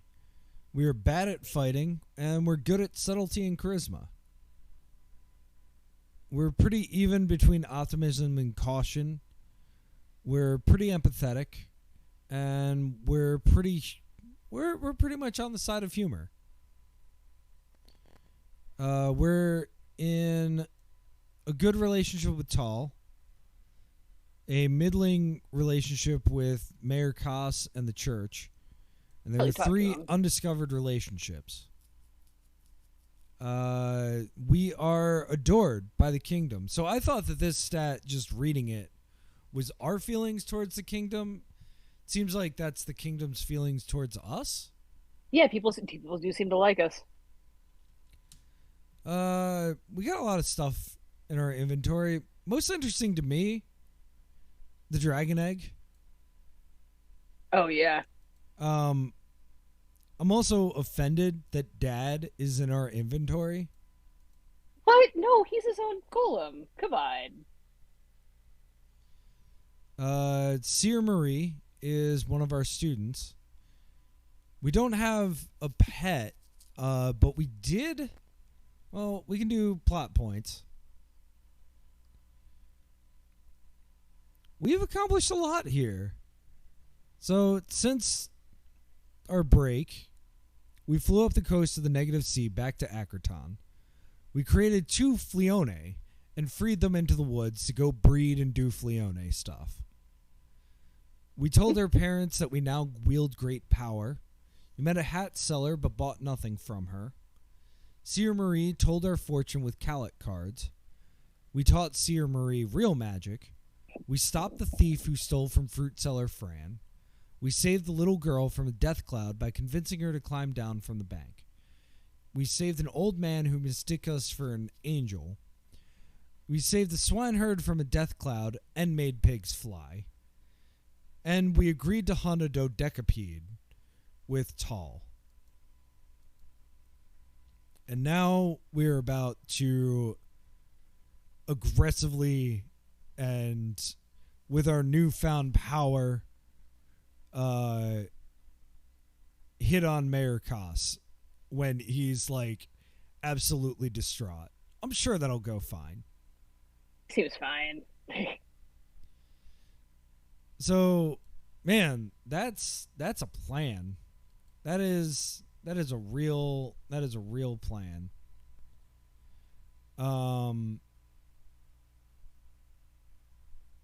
Oh, bummer. All right. Yeah, what are we? Yeah, so we're definitely done. Thank you for everybody who came out and said hi. J-Ram, I will put a very strong recommendation. Point Then Click plays some great games. Excellent.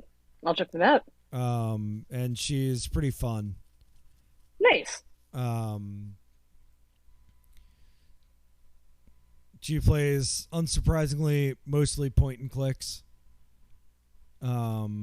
Definitely always fun. I am just trying to scope someone to raid. You want to watch somebody play Fallout for a while? Sure. That sounds good. Always a pleasure. All right. Yeah, thank you so much. This game rules. It's so fun, dude. I wanted to do this because I wanted to talk about it. I think there's a lot of craft and interesting things to talk about in terms of its design. But also it's just really fucking fun. Yeah. I mean, it's obviously like an extraordinarily high quality choice of game, but like in that same way, like I mentioned Weight of His Soul, like a depth of world building, a depth of like characters that you care about, like things that I think sometimes can be lacking, especially in like parser games, which are usually just like one single person doing a quest. Yep. So I think it's super cool. So awesome. Friday we finish Phantasmagoria. Woo! I have a feeling that we will switch games halfway through, and I am trying to think of ideas for that. So we can think of ideas for that, I think. Awesome. Okay. Cool. Well, thank you so much as always. Thank you for friend. good advice. we will. I'm gonna go rest my voice. I had class today too. Oh boy. I've been Yeah, talking go all day. go drink some tea with honey. Yeah. All right. Good night. Good luck. And don't forget to Zizzy. Speaking of Zizzy, drop Zizzy in chat. All right, Yeah. toodles. Doodles.